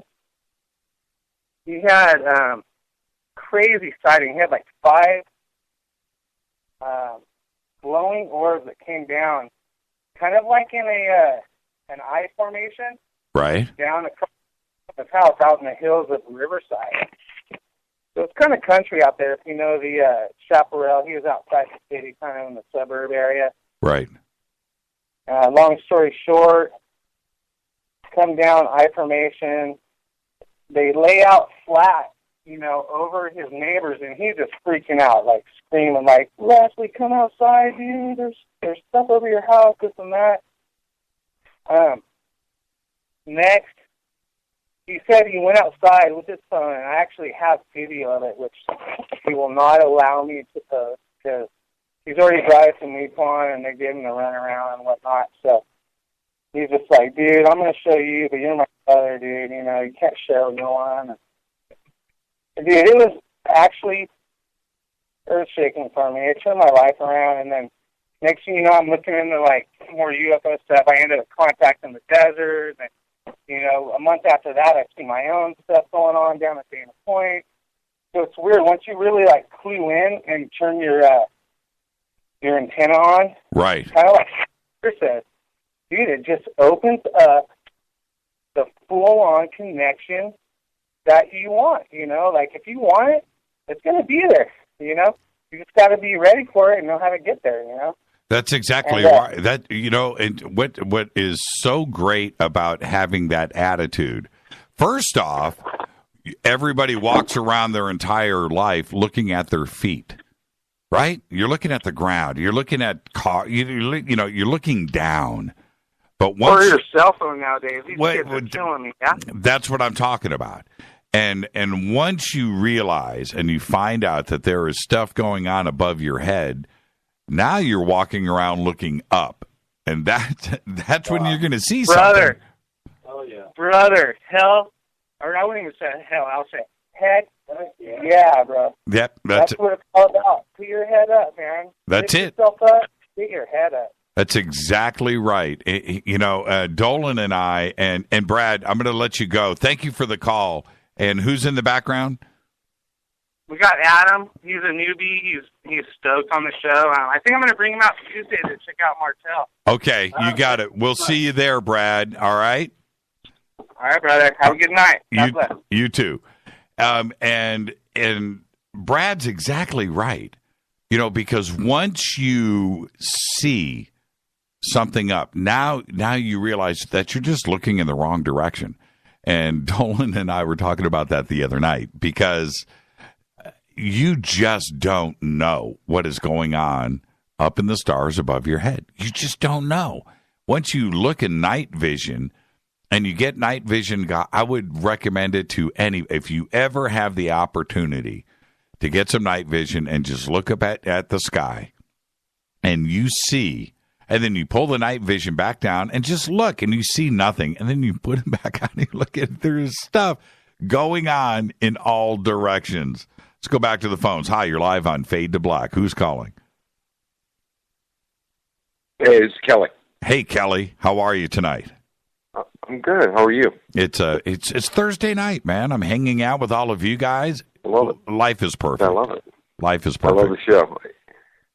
What's on your mind? Yeah, I'm a new listener. I've been listening to you for last month, and I like your attitude. It's very it's positive and uplifting. So I appreciate it. So thank you. Yeah, thank you. I'm listening to David Wilcock. You had him on there a couple weeks ago, I believe, and then I was listening to him. He's talking to what's that guy's name? David Icke. David Icke. Yes. Icke. And I'm thinking to myself, and then you had a gentleman on a few weeks ago, and I forget his name. He was I would say he was the opposition guy. But I won't bring that up. But it's interesting that all the conspiracy, and I love David Wilcock and what he has to say. I think it's great. I think that the information he's pushing is awesome to think about, but I think with the Bilderberg, what's it called, the Bilderberg group and the Foreign Relations Council and all these conspiracies and I've met a number of these folks, Harvard grads and Princeton grads and in the military and I've been in combat, and at the end of the day, it takes a sergeant in combat to get things done, and these guys don't know because they can't find their asses from a hole in the ground. And so, to me, when you think about these guys formulating these conspiracies or conspiring to take over the world or to make money, I think it's probably true, but I think they're incompetent at best in getting it done. And it takes a good corporal or sergeant to really execute when we really need something to get executed. What's your thoughts on that? Well, for me, and I've been researching this for a long time, Kelly, as you start to... And I haven't. I just... Exactly. I'm definitely a novice.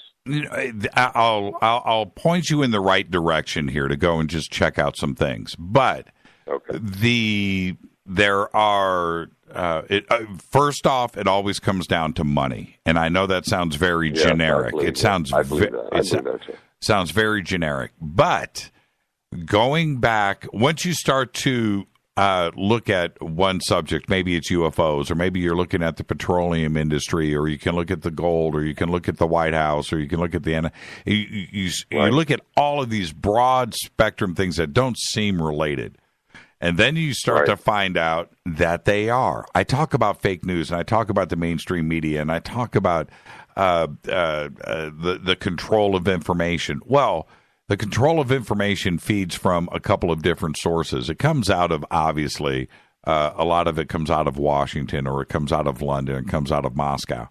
But all of the information that comes out of the government sources feeds to one or two media outlets that feed the entire globe. And I'm talking about Reuters and AP.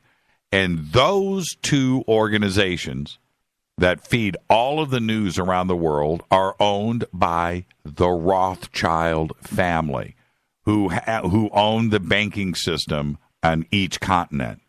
And you start to think about that and the world agenda. What is it that they would? Well, you know what? Obviously, they need to make money, number one. Number two, they've got things going in so many different directions that they need to control the information that is out. So we don't have access, us, you and I, to information. We only know what is being fed to us. So you start to think about that, and then you see that everything is connected. Is there an ET agenda?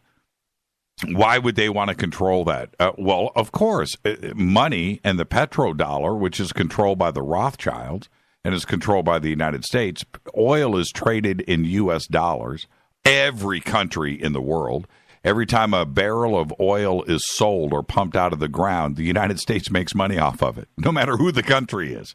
And so if there is ET technology out there that would circumvent the petrodollar in production, then the Rothschilds and the banking system and the petrodollar in America suffers. So you start to see, as you look at all of this, it's not hard to put it all together and see the connection. And that is what is bizarre. So when you hear David Icke or David Wilcock or Corey Goode or Stephen Greer or Richard Dolan or Leslie Kean or Linda Moulton Howe, Mike Barra, these great researchers in the subject. And they're all looking at a different angle of the conspiracy, of the New World Order, of the ET agenda. They all have their own research, but they're all talking about ultimately the exact same thing. Everything always points back. And it's a very bizarre thing. And so when you start to go out there, Kelly, and look at the Bilderbergs, look at the Rothschilds, look at the banking system. They control all of the military might and the oil fields and the information. You know, they control your news and they control your money. That is the control of everything. If they control the money, they control what you eat, right? If they control the money, they control your job. They control the money, they control your mortgage. If they control the money and the news, they control what's being fed into your house. It is nuts, and it's not imagination. This is all reality. And that's it. And that's what we do here, Kelly. We just try to get this knowledge out there. Bill Cooper said something very interesting, God rest his soul. He said, "Don't believe me. Do not do that. Do not put your trust in me. Just take what I say and then go do your own research yourself, and then you'll your find research." And I agree with that. Yeah, absolutely. That's it. So there you go, Kelly. Thank you. You know what? Great phone call. And I appreciate it. No, thank you. I appreciate that. And it's interesting that I do believe you. There's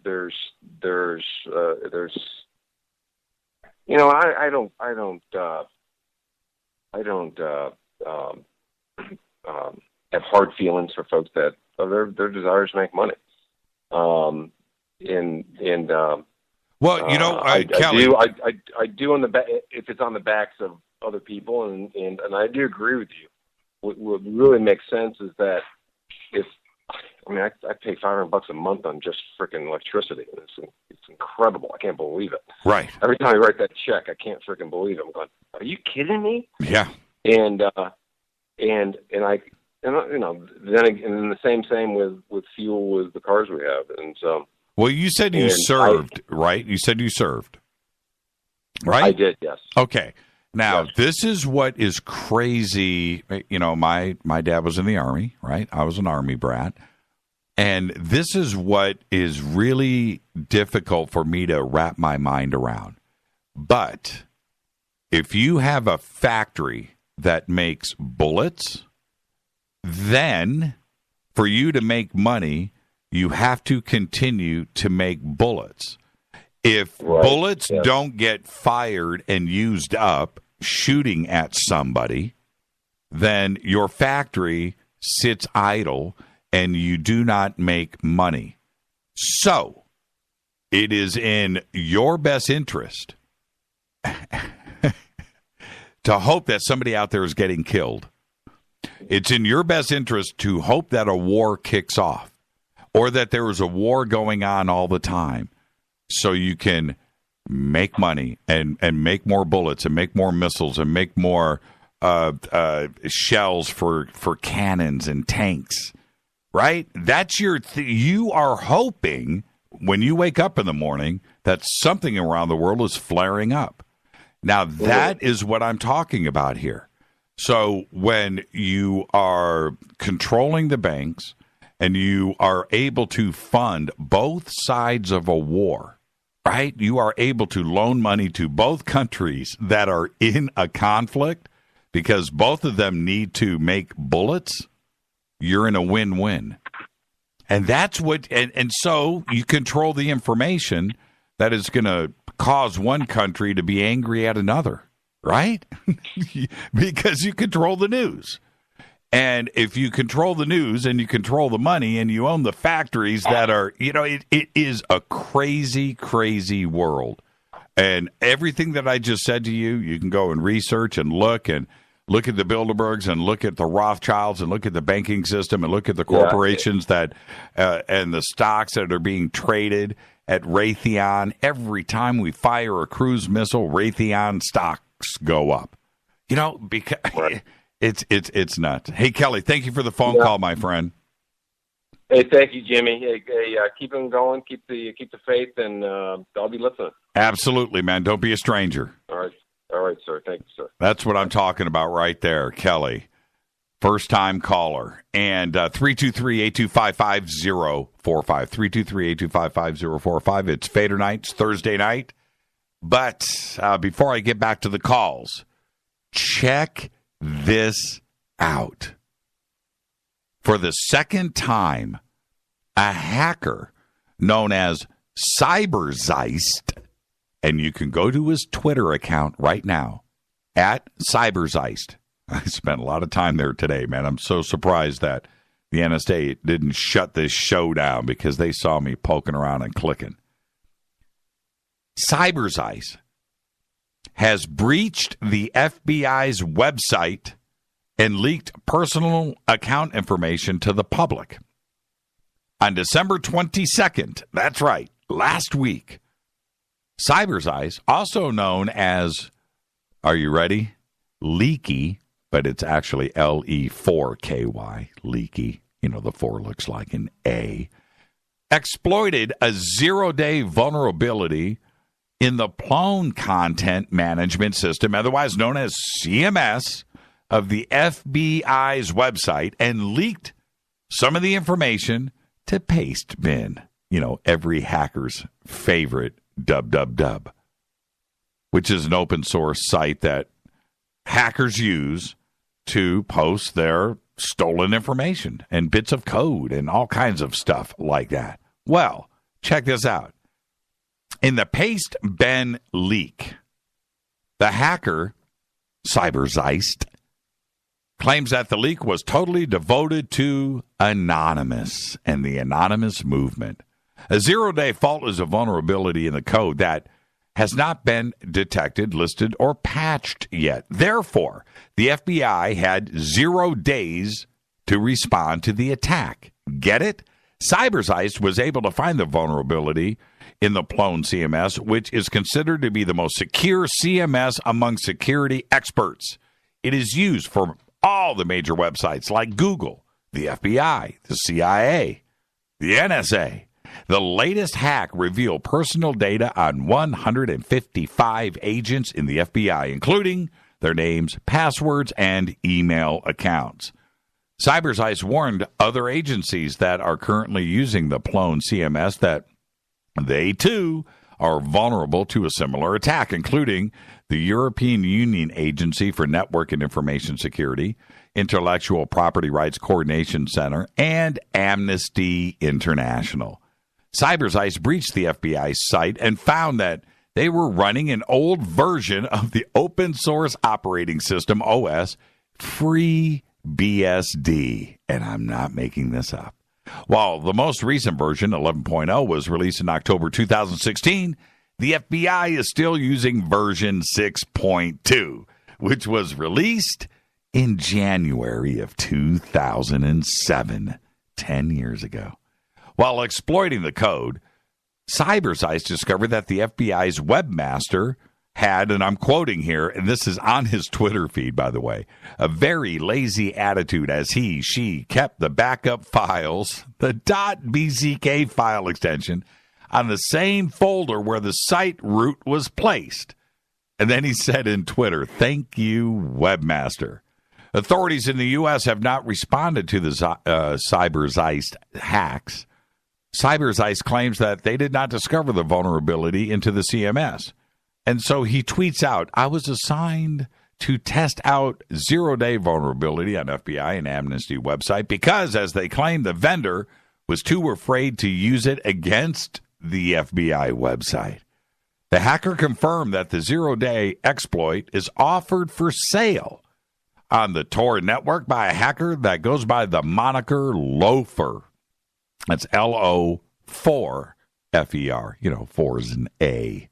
I obviously cannot publish the zero-day attack vector myself, as it is being actively sold over Tor network for bitcoins, CyberZeist said. And then he went on to tweet, "Once this zero-day is no longer being sold, I will tweet out the Plone CMS zero-day attack vector myself." His next assignment, CyberZeist has set up a poll, and you can go to his Twitter feed, asking his fans to vote for the next target he should hack.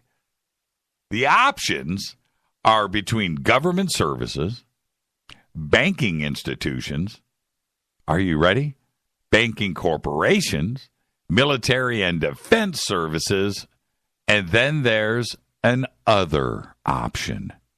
Well, right now, the popular choice is banking institutions with over 800 votes so far at CyberZeist. Go check it out. Let's go to the phones. Hi, you're live on Fade to Black.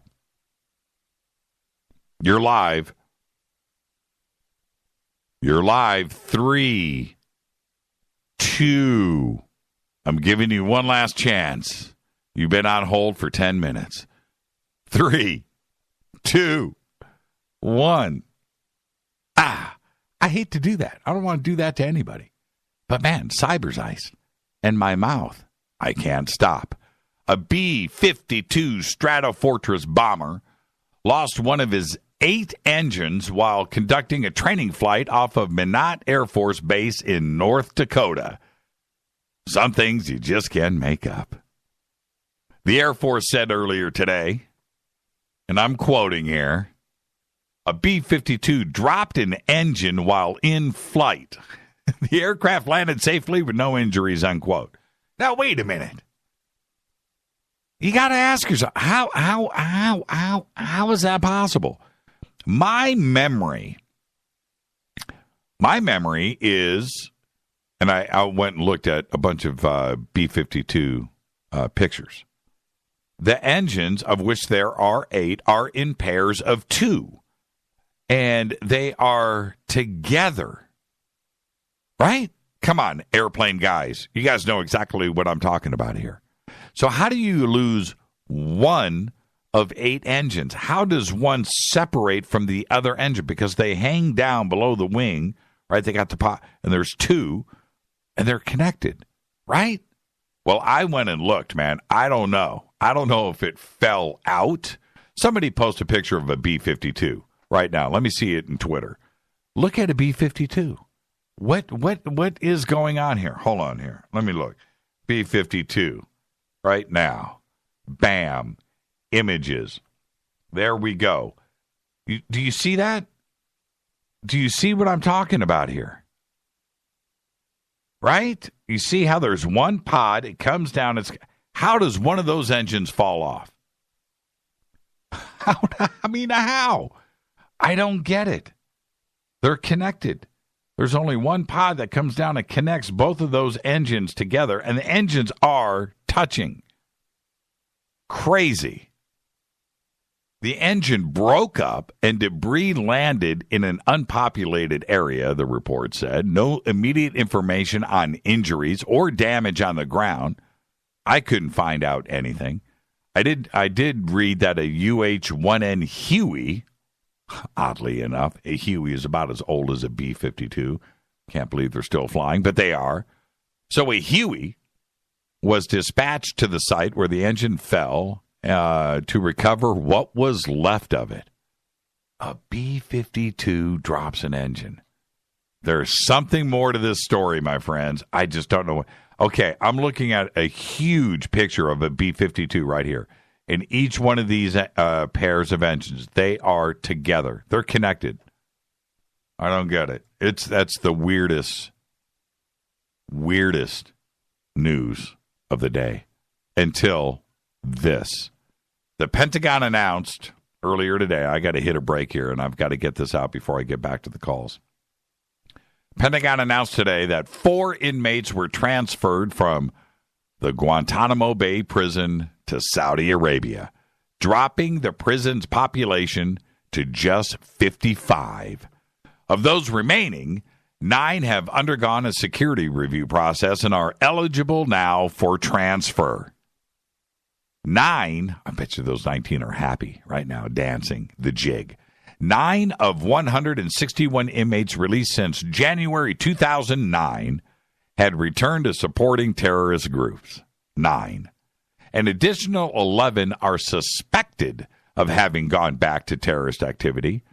And although the notes that the Defense Intelligence Agency has released, they've kind of modified that 11 up to 15. Obama right now is trying to empty the prison before the 20th. Trump says he's going to fill it back up. But the way that I look at it, apparently there's going to be an awful lot of empty beds at Hotel Guantanamo. This is Fade to Black. 323-825-5045. 323-825-5045. It's Fadernight. Open lines, taking your calls. If you're on hold, stay right there. I'll be right back. Hi, everybody. This is Rob Halford, the Metal Guard on JimmyChurchRadio.com. KGRA Radio. Intelligent talk.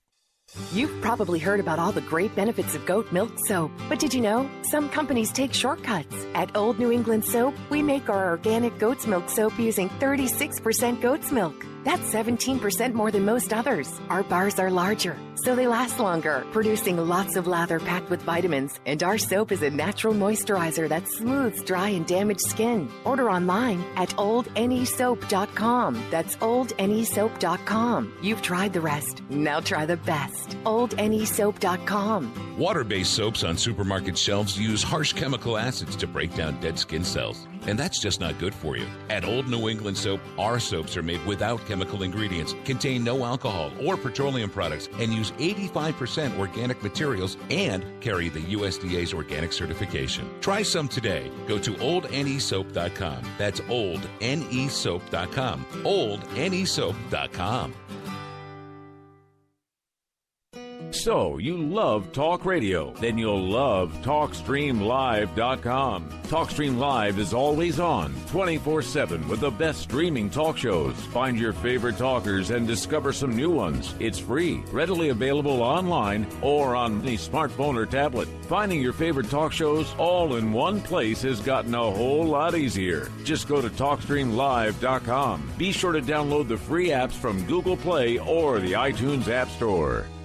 If you have sciatica, then you know all about the crippling pain that travels from your lower back down your leg when a spasm occurs. It's brutal. In fact, it's enough to take your breath away. Dr. Zhang's Sciatica Nerve Cream helps relieve persistent, shooting pains associated with the sciatic nerve in the lower back and legs. This natural, homeopathic cream contains the most potent ingredients to soothe even the most excruciating pain associated with sciatica. Stop the pain now. Ask for Dr. Zhang's Sciatica Nerve Cream at your local health food store or go online to trasknutrition.com. Would you like relief from muscle pain, headaches, and discomfort to sleep better, have more energy during the day, and just feel naturally amazing? Fibromalic can help. Its blend of malic acid and magnesium can provide pain relief and comfort for those who experience fibromyalgia. It helps your body absorb more oxygen, and it works quickly for a significant reduction in pain within 48 hours, all without a prescription. Ask for Fibromalic at health and vitamin shops or shop fibromalic.com. Did you know that when you're on the road with limited data or Wi-Fi available, you can still listen to every minute of Fade to Black by just calling 605-562-4482. No smartphone, app, or internet needed. It saves your data plan and no extra cost if you have unlimited minutes. Just call 605-562-4482. You can listen to me, Jimmy Church, on any phone, anytime, anywhere. Go Beckley Teppy.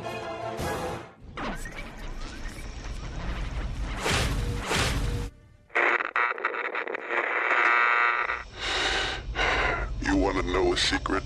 I love ponies. I really love ponies. I'm serious. I couldn't stay sane without ponies to brush. Why Fade to Black? Because you never got that pony, damn it. This is Fade to Black with Jimmy Church on the Game Changer Radio Network and KGRA, the Global Radio Alliance.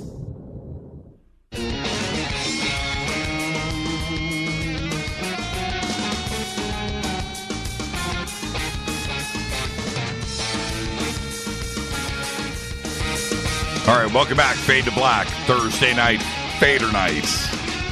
I'm your host, Jimmy Church. Follow me on Twitter at JChurchRadio. That's simple.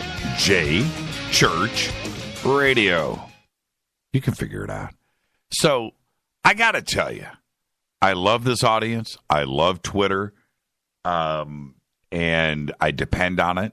You guys are very smart. You are, right? So, talking about this B-52, losing an engine, and get a couple of tweets in from Eric, and with a K, and I'm just like, this is why I love you guys, because I will take your tweet and your idea, your theory, and I'm going to steal it.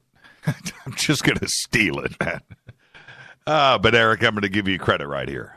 I am, but when you hear me in the future, right, a couple of months down the road, and you hear me utter your thought live on the air like it is my own, right? It's because I stole it. But right now I'm going to give you credit. Eric says, how convenient to not always find them all, talking about nuclear weapons, right, that have been lost. And I was, reading, and I had forgotten today. I was reading about this B-52, and there was a very hush-hush case in Greenland, and B-52 on a mission, practice run, but they had live a payload of nuclear bombs, right? They had 4. And this B-52 is getting ready to crash. So they dumped all the weapons. You know how many of those 4 they found? 3. About 3. There's a lot of missing nuclear weapons around the world. And so Eric says, How convenient to always not find them all, considering that some people say that we use them off-world on other civilizations. Brilliant. Brilliant. Eric, that is brilliant. I mean, there you go. Right? You need weapons for something, and you got to just get them off the books. Well, lose them, right? That's it. That's what you do. Lose them. And then nobody knows. They're off the books, man. Off the books. All right, 323-825-5045.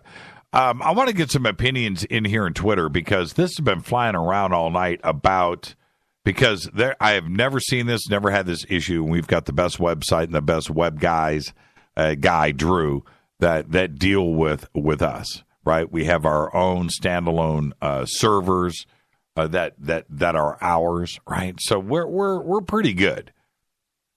We're pretty stable, and we stay on top of things. But this guy Chris today tweeted out error 526, invalid SSL certificate.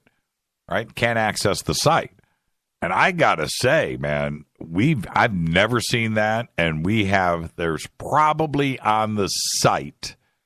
Right now, I could go and look, but I'm not going to. Probably 15,000, right? A number like that, 10,000 right now. And nobody has tweeted anything or said anything, or our web guy, nothing has come back to us. So I have no idea what that even means. Very strange. And it could be the server, in your internet neighborhood could be having issues. Bob says, I'm listening through the site. Most people here are saying I have no issues on the site. Nobody's replicating this. So I don't even know what that means. Right? So could it be on Chris's end? I'm just curious. Right? I'm just curious. Could it be the computer? Is there something that's not clicked? So, all right, there you go. So there you go. Just, Chris, follow Twitter. Somebody's going to help you out there because I have no clue. I've never seen an error 526. All right, now I'm going to get everybody a little bit angry, and I hope that I don't, wake up the giant. Here we go. All right, everybody over in the UK, I want to know what you have to say about this next little thought. Tens of thousands of London school children are being exposed to Scientology. How? Well, it's being done through anti-drug presentations. That's right. Increasing numbers of pupils in London, some as young as 10, are being exposed to anti-drug lectures inspired by Scientology and its leader, L. Ron Hubbard. For the past year, 25,000 children have taken part in the Narconon program. Say what? Is this even legal? Now, in the past year, 25,000 children have taken part in the Narconon program, which does not employ doctors and is funded and run by the Church of Scientology. The lectures provide a soft introduction. I'm quoting here. A soft introduction to Scientology. A soft ball to Scientology. Narconon has been used to convert people to the religion, and which the church and Narconon, of course, are denying, which isn't true. Oh, the denials are true. We all know Scientology doctrine is that humans are haunted by the spirits of aliens brought to Earth in spaceships and massacred with hydrogen bombs by a galactic warlord named Xenu 75 million years ago. Of according to L. Ron Hubbard. He's a good writer. He writes a good story, good tone. Yeah, he's good. But that's what Scientology is based on. It's whack. Completely whack. And Narcanon there is no good intentions here. There isn't. Who in London is allowing this to go through? It cannot be legal. So, all of my good friends over in the UK, do you know that this is going on? Do you have children that have been exposed in London to Narcanon and Scientology? Did you know? Did you know? Send an email right now to Jimmy at jimmychurchradio.com. Let's go back to the phones. Hi, you're live on Fade to Black. You're live. Jimmy. Yes. Jimmy. Request. Oh, no. Shut up. How you doing, Rick? I'm doing good, man. You're blowing my mind. Well, it's my job, Rick. It's my job. Hey, real quick before we move on, are you working at CITD this year? I don't know. I've been getting a lot of email from them. Okay, all right. Well, let's move on. I worked my butt off last year. Yeah, you did, man. It was hot too. It was hot. It was very hot. Man, I've got I took a picture of you. I've never showed this to you, but I've got a picture. You remember when I did the panel, right? My panel? Yeah. Right? Okay. So my photographer Jose is standing out next to you, all the way in the back, right next to you, right? Yeah. And he's taking a picture. You probably saw him, man. He had like a 3-foot telephoto lens, right? And yeah. So he's next to you taking a picture of me on the stage. I take out my cell phone and I'm taking a picture of everything, going back in that direction. And there you are. There I was. Yeah, there you are. And it's funny because the picture that I have, I've got them both. We should post them. You should, you know what? I'll get them up and I'll show them to you. The picture of me taking a picture of Jose taking a picture of me, and then you look at the two of them side by side. It's pretty dang cool. Yeah. It was an accident, but there you are. Okay. All right, Rick Quest. What's on your mind tonight? Why am I freaking you out? And don't bring because up... Because of the synchronicity. That last conversation you had, I'm from Detroit. Yeah. And I did not see anything in Detroit, but way back like in 71, I was touring with a major Detroit act. And we were in Florida at Criteria Studios. We were actually on the road. Criteria? Who was this? Kiss? Who were you with? What's going on? A Detroit group. They're still around. The Detroit Wheels, Bob Seger, who? Very close. Very close. Okay. Very close. Oh, man. There was only like 5 groups. I know. Anyway, we're on the road, and we think we're going to stop in there to do a tune. And Stephen Stills was in the other studio. Right. Mixing Love the One You're With. That's how far this goes back. It's like 1971. And Stephen had like all of the microphones or something. And I had to run out to the truck to get another microphone. And I grab the mic, I jump out of the back of the truck, and I'm hanging on that rope that brings the door down. I don't know if you know what I'm talking about. Of course, we all do.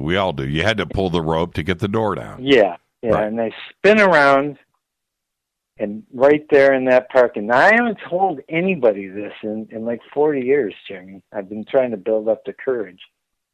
I posted a picture on your Jimmy Church Facebook page, and this UFO was about 60 feet around. It was coming straight towards me. I could have hit it with a rock. The picture's on your Facebook there. There were no seams. I know exactly what it sounded like. I know dimensions. It was about the windows around the center of the saucer were about 4. I think they looked like 4x8 panels of plywood, except for they were like this opaque plastic. I mean, that's what they look like. Right. And then it looked exactly like two coffee saucers on top of each other. It was the most simplest design. And that's what was weird when I saw this thing. I immediately had a connection to it, and I said, well, it's interesting that this simplistic design would be mine. And I remember saying that, mine, like I had some kind of something to do with it. Yeah. Yeah. Yeah. Well, you know, and I don't know exactly what that means. I've been talking with our friend Lori, but I just haven't had a chance to do the regression session with her. Right.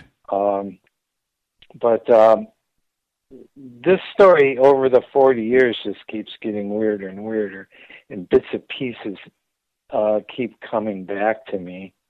One of the weird things that I mentioned about Stephen Stills, in the movie Prometheus, there's a scene where I forget who the black guy was, one of the scientists. He's talking about Stephen Stills and an experience that Stephen had. So I'm wondering if this ties back to this same date back in 1971. Yeah, you never know. Where did you post this? On your Facebook page. On my personal page, or? I think it is. I think it's your personal one. With you and Jim Mars on the front? No, my personal page is me and Ronnie James Dio. Yeah.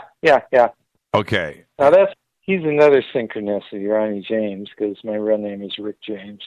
Okay, I'm looking through here. I don't see it. Okay. There's Rick Quest. Here you go. There's two pictures of two UFOs. Okay. And this is... I don't see it. I don't see it. You're across the top in your studio and in front of that big microphone? Yes. Yeah. Yeah. Fade to Black for the Oh, Masters. here you go. I got it. Okay. Oh, interesting. Interesting. 60 feet across, 8 feet tall. How far off the ground? This is really, and so I see what you're doing here. I see you standing there, and I see the truck, right? Okay, it was that close. Yeah, I could have hit it with a rock. Wow. I was less than 100 feet away from it. Right. And this picture on the left, I don't know what that is. I just found that on the web. Right. But that kind of represents what it would have looked like, how close it was. Right. But the strange thing is, Jimmy, is, like I said, there's a lot going on here. But this happened, we were setting up. So this was like 1 o'clock in the afternoon. And I see this thing, and it's coming closer, and it's like almost exactly on top of me. Right. And I start to panic. I say, wow, this is Miami. It's 1 o'clock in the afternoon. These guys are blowing their cover. They're going to attack us. They're going to do something. So I ran back into the building screaming, come out here, look, quick, come out here. There was only one guy in the atrium out there, and some engineer or something. And he said what you just said. He said, oh, no, it's probably just the Goodyear blimp. And don't you hate that? Yeah, don't you hate that? It's like, dude, man, yeah. I know what I saw. So immediately I thought, this is the way it's going to be. So I kind of put it in the back of my mind. I didn't talk about it again for 40 years. But I said, no, come here, look. And I opened the window, Jimmy. I opened the door, and it was dark outside. So somehow I had lost like 5 hours of time. Was it Mitch Ryder and the Detroit Wheels? No, I remember Mitch. I played with Mitch. Was it the MC5? It was the MC5. No, I know those guys. I'm from Ann Arbor. Okay, I'm just trying to think of the big Detroit bands, besides like the Temps and the Four Tops and the Miracles and Martha and the Vandellas and the Spinners. It's pretty hard rock. It was hard. Still touring today. Man, Rick, you're messing with me. I want to know who it was, man. You know what? The MC5 never got their due. They didn't. No, man. I toured with the band called the Big F, and they played Kick Out the Jams. And I remember the first I heard, the Big F's version of Kick Out the Jams. I thought, that is the heaviest hard rock song I've ever heard in my life, right? And then I went back and was like, oh, wait a minute. That was the MC5. So you go back and you listen to the MC5's version of it, and those dudes were heavy metal way before anybody knew what heavy metal was. And they wrote the book on it, man, and they never got the credit that they were due. But none of these Detroit groups could get a gig in California. Well, yeah, we just did our little Midwestern circle. Yeah. I went up and down that coast to to Florida, probably 20 times. I think we just went around and around and around from New York to Detroit. You're absolutely right. That whole thing when it comes to like Bob Seger or REO Speedwagon or look at Ted Nugent. Forever Ted Nugent was stuck in Champaign, Illinois, right? And if you know what I mean, that circuit, Chicago, Detroit, Indianapolis, Cincinnati, Cleveland. And if you got lucky, you made it to New York. But that circuit was right there, and you were trapped inside of it, man. Johnny Cougar, man. Johnny Cougar couldn't get arrested, man.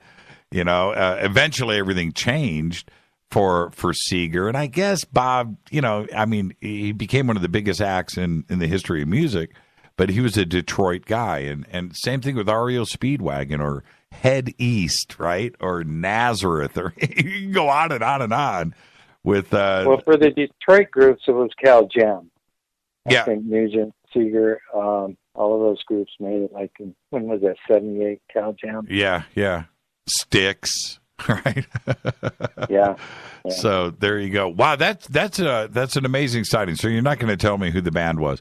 And Criteria, which obviously was the big studio there in Florida where all of the hits came out of, and that famous console that they had there. They had a Trident. And do you remember the console, that Trident?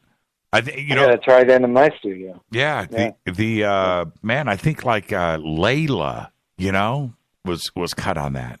I could be wrong, but so wow, what a great sighting. How long did it last? As long as I wanted it. Wow. Like I said, it was going about half a mile an hour. I know what it sounded like. I have all my suspicions on how it drove. Right. I need to, over all these years, I need to keep what I know separate from speculation. Right. But it just kind of made like this humming buzz. Right. Kind of like a transformer on a telephone pole would. Right. On a wet day, they just kind of buzz and hum a little bit. Right.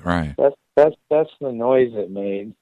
Hey, what about Rick? Last year at Contact, were you there for the big sighting on Saturday night that I keep talking about? Well, there was 1,000 people that saw it. Did you happen to see what was going on? I called into your show right after that. I had seen. Was that Saturday night? I saw one on a Friday night. The one where we thought 4 planes were buzzing the sky. No, then they stopped and they formed a triangle. Well, that's Saturday. The one I saw. That was Saturday night. George Norrie had his birthday party Saturday night up at the Sanctuary. And that was Saturday night. And the reason why I know absolutely it was Saturday was because George was here in L.A. Friday night on the air doing Coast. And and I was Friday night, I was doing Fade to Black from Contact in the Desert. We were both on the air that night. So the next night was Saturday. George had his birthday party at the Sanctuary. And at 9 o'clock, when they were moving the tables, for the dance floor to open up, that's when Rita got the text. Right then, at 9 o'clock, because we had just stood up, and then boom, that's when we went down to the Outlook and Orion's Outlook and saw it. But so what you saw, you're correct, but that was a Saturday night. I don't remember anybody talking about anything on Friday night. Wait a minute. You're confusing me. You had the sighting on Saturday night? What's that? You had your sighting on Saturday night? Yeah, the big sighting was Saturday night. And then no. The one that I had was on a Friday night. I was watching your show, and I had to get up and leave and go to the main event there. Right. And that's when I saw it. And once they formed this triangle, they just stayed in that position until I finally fell asleep like 2 o'clock in the morning. They were still there. Yeah, I remember you telling me this, but I thought that was Saturday night. I didn't know that this was Friday night. So there was 3 nights of sightings out there at Contact. It's crazy. Wow. It's crazy. I mean, we asked for it. We went out there looking for it. No doubt. No doubt. All right, man.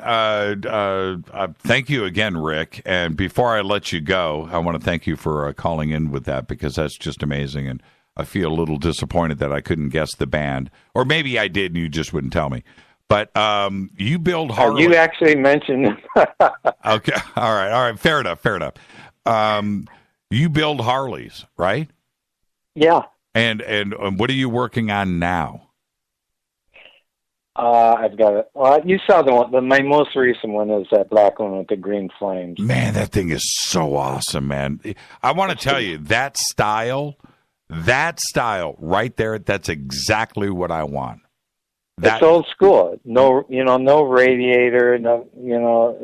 It's just it's an old school chopper almost. Yeah, with the low slung handlebars though. I want something low. I want to lean forward. Something with a little sport action. I don't want to lean back with some big handlebars. And no, I don't want to cruise. Yeah. I just want something a little more aggressive. But man, I can hook you up, totally. What a good looking bike, man. You've got talent. The blue one, I sculpted myself. I made the side of the gas tank like a 58 Corvette. Yep. I cut those panels in, and the whole bike is stabbed after a Corvette. Yeah, that was so beautiful. And when somebody says, I designed this to look like a car, and I hear that all the time, but that was a Corvette Harley. It's exactly what it looked like, man. It was just an amazing. You are a talented guy. Thank you so much, Rick. And I'll get back to you after Lori and I speak. Yeah, we're going to do this soon. You got it, Rick Quest. Everybody, thank you so much, Rick, and we'll see you soon.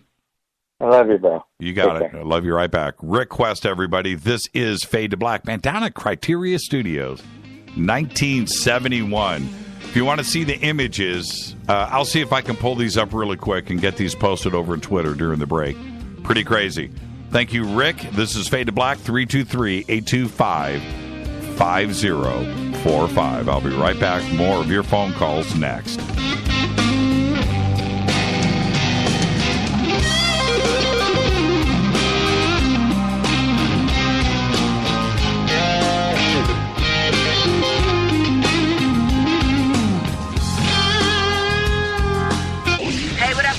Vivica Fox here, and you are listening to my boy, Jimmy Church, on JimmyChurchRadio.com. Despite popular opinion, reading a book will not make you smarter. But listening to Jimmy Church will. Balance of Nature's fruits and veggies. I had gout in both my knees, and it's gone. Well, I'm pretty stupid. I should have ordered it 15 years ago. Best thing I ever got in my... It's the most effective product that I've ever bought in my life. He had eczema on his hand, and it cracked for years. Mm-hmm. He did anything from doctor, every cream, everything. And 3 months on the veggies and fruit, it was gone. They're just awesome. They keep asking me, what am I doing? I told them what I did with my cholesterol. I had the blood test, right? And it went down 100 points. 262, now it's 162. Everything is just perfect. Call now to find out how to get your free month's supply of Balance of Nature. Call 800-2468-751. That's 800-2468-751. Call now, 800-2468-751. Or go online to balanceofnature.com. Use promo code TSL. Would odors, mold, and mildew describe your basement or crawl space? It doesn't have to be that way. Transform them into a fresh, healthy, usable one with the technologically advanced Wave Moisture Control Units. The computerized operation maximizes moisture control and also expels harmful radon, combustion gases, and numerous other pollutants. Dehumidifiers are old technology that do nothing for air quality and waste energy. Wave units are intelligent, self-monitoring, do not need maintenance, and will save you hundreds in electricity. Wave units are still running effectively over 15 years. They've been tested and installed in public and military housing and by property managers nationwide. Buy a unit now, and if your home is not fresher and drier, you can return it for a full refund for up to 12 months. What have you got to lose? Call now. 1-888-618-WAVE. 1-888-618-WAVE. Or visit mydryhome.com. That's mydryhome.com. Wave Home Solutions for a healthy, comfortable home. What's up, Fadernauts? Studio Dome loves Fade to Black and the F2B audience so much that they have put together the ultimate stereo Bluetooth system. They've done it just for you. Man, check this out. The Studio Dome SBB2 stereo system is here. It's featuring 2 Studio Boombox 2 SBB2 wireless Bluetooth speakers, packed in its own custom hardshell case. This Studio Dome system features the very latest in stereo Bluetooth technology. The 2 full-range boomboxes are in true wireless stereo. You've got to hear this. It's amazing. It's just $129, and use the promo code JCRTWS, and you'll also get free shipping. It's simple. Just go to jimmychurchradio.com, click on the Studio Dome banner. Go Beckley Teppy. This is Kristen, Erica, Brittany, Gabby, and you're listening to JChurchRadio.com. It's not a lifestyle we chose. We were born this way. KGRARadio.com.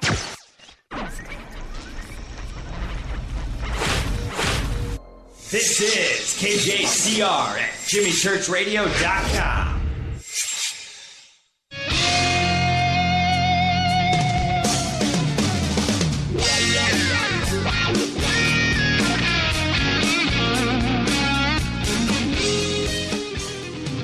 Welcome back, Fade to Black. I'm your host, Jimmy Church. Follow me on Twitter at JChurchRadio. At JChurchRadio, hashtag F2B is the sandbox. I just posted up. Okay.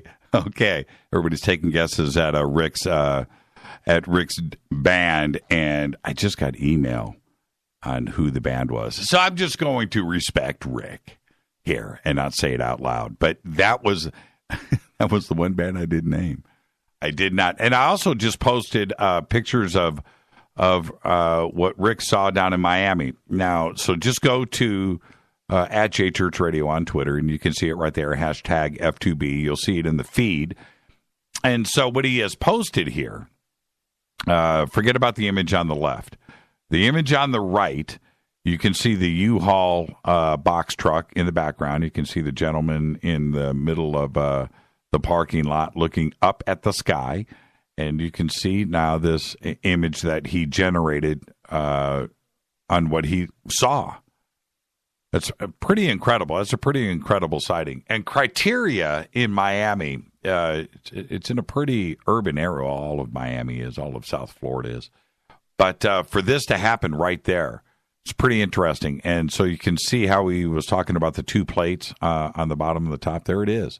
60 feet across, about 75 feet off the ground. Like he said, he could hit it with a rock. It's about 8 foot thick on the edge.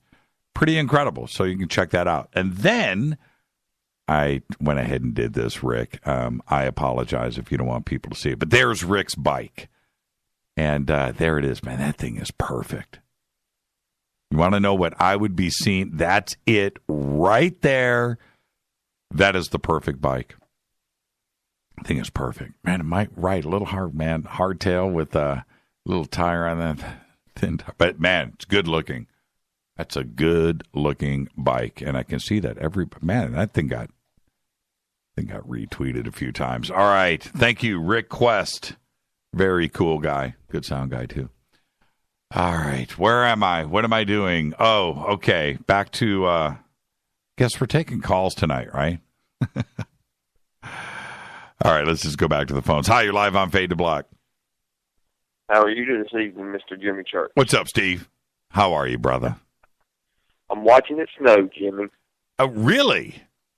Yes, we got some snow. In Virginia. It's coming down too, brother. Is it really? Yes. I read today that the snow was supposed to go pretty far south. Yeah, they're getting hammered. all down to the Appalachians is getting. Yeah, man. Yeah, man. So, Jimmy, did you do the research on some of those people that was on the tarot card? Yes, I have it all here, and this is, and I'm sure you did too. I have it to my left, and unfortunately, I didn't. This is what I didn't do. I didn't move it off of one. I guess I could. I could just drop it and then pick it up in another box and put it in front of me. But I have it in a different format that is difficult for me to read. But yes, I did, and I went through all of it. And very, very interesting collection of people. Did you look into it? No, I didn't get that into it today. Okay. Well, that's why I was hoping that you had. Oh, I did, man. I did. Yeah. Okay. So I'll go through the basics. Okay. Okay. Let's see here. I'm going to start at the bottom and I'll work up. Boyan Slat, Tech and Planet, class of 92, lives in Delft, the Netherlands. He's the CEO and founder of the Ocean Cleanup, and there's a quote here from him. So why not also use power of technology to take these challenges and restore the natural balance? So that's who he is, okay? Tomasa Del Real, okay? Also, Tomorrow's Music 92. She's from Chile, musician. And her quote here is, different influences and connections across borders are changing the way in which we make music today. So she's a cutting-edge, forward-thinking musician. Very interesting selection by the Rothschilds, don't you think? Right? Well, then there is Louise. There has to be a common denominator amongst all of them, Jimmy. Check it out. Listen to the next one. Louise O'Neill. She's a feminist. Okay? From Dublin, Ireland. Author of Asking for It on River Run Books. And her quote is, I believe that this sense of nuance is something that distinguishes the next wave of feminism. So she is one of those faces. Then there's Joshua Wong, Challenging China. From Hong Kong, activist and Secretary General of Demasisto Company. And his quote here is, the Chinese Communist Party packages its autocratic ideology as the China dream, using its power and wealth to violate universal values and suppress dissent. Pretty interesting, isn't it? Then we have Tor Garnett from Blue Line Thinking, Smart Politicking from London, Detective Chief Inspector of the Metropolitan Police, and co-founder of Police Now. Now, how interesting is that? And his quote that I have here is, how do we successfully police people's perceptions of the police. Now, isn't that interesting to have on a tarot card? Then we have Siobhan, right? Siobhan Zaitis, Learning to Love the Bots, Man and Machines, 1989, from San Francisco, California. And he is partner and founding member of Bloomberg Beta. And his quote is, I'm trying to see here. If AI can be unpredictable, why trust it at all? The value of these programs bring to us is too great to ignore. Talking about artificial intelligence. Bloomberg Beta. And then we have Amanda Coletta, The Plunder Games, Sport and Politics, 1989, London, editorial assistant of The World in 2017. And she says here, her quote, in 2017, what happens off the field of play will be more fascinating than what takes place on it. Amanda Coletta. Then we have Letitia. Interesting quote, isn't it, Jimmy? Yeah. And then we have Letitia Gasca, Artificial Intelligence, Galileo Moment, AI and Business, Mexico City, California, Executive Director of the Future Institute and co-founder of Up Nights. And the quote here, AI techniques will make many jobs better and more innovative. Then we have this face on the star card. Amani, I've got to read this correctly. Amani Al-Katabe. Brand Battles 88, New York, founder of MuslimGirl.com. I wanted to make sure I was reading that right. Founder of MuslimGirl.com. And the quote here, which brands are actually increasing minority representation within their ranks among their managers, their newsrooms, and their fashion lines? Very interesting. Very interesting. Very interesting there, Jimmy. And then we have Hani Molia from Regina, Saskatchewan, photographer and student, virtual reality, VR, twinned with, there it is, virtual reality twinned with 360-degree cameras will be the most significant trend in 2017 in media and education. This whole 360 camera thing, what do you think about that? Have you tripped on it? It's trippy. You know, you can really get some crazy shots with those things, and because I've seen it being used a lot by some of the Bigfoot researchers have tried it to try to catch Bigfoot on camera. Right. But that's some crazy technology, and it's just going to improve. We were at the Roswell Festival, right, Rita and I, and we go to the breakfast, right, the speaker breakfast. The mayor's there of Roswell, and we're all there. Everybody's there. Race is there, and all the major players, right? Colonel Halt. Colonel Halt is there, and I mean, I don't know why I thought of him first, but Don Schmidt. I could just go on and on down the list. It's pretty cool group of people.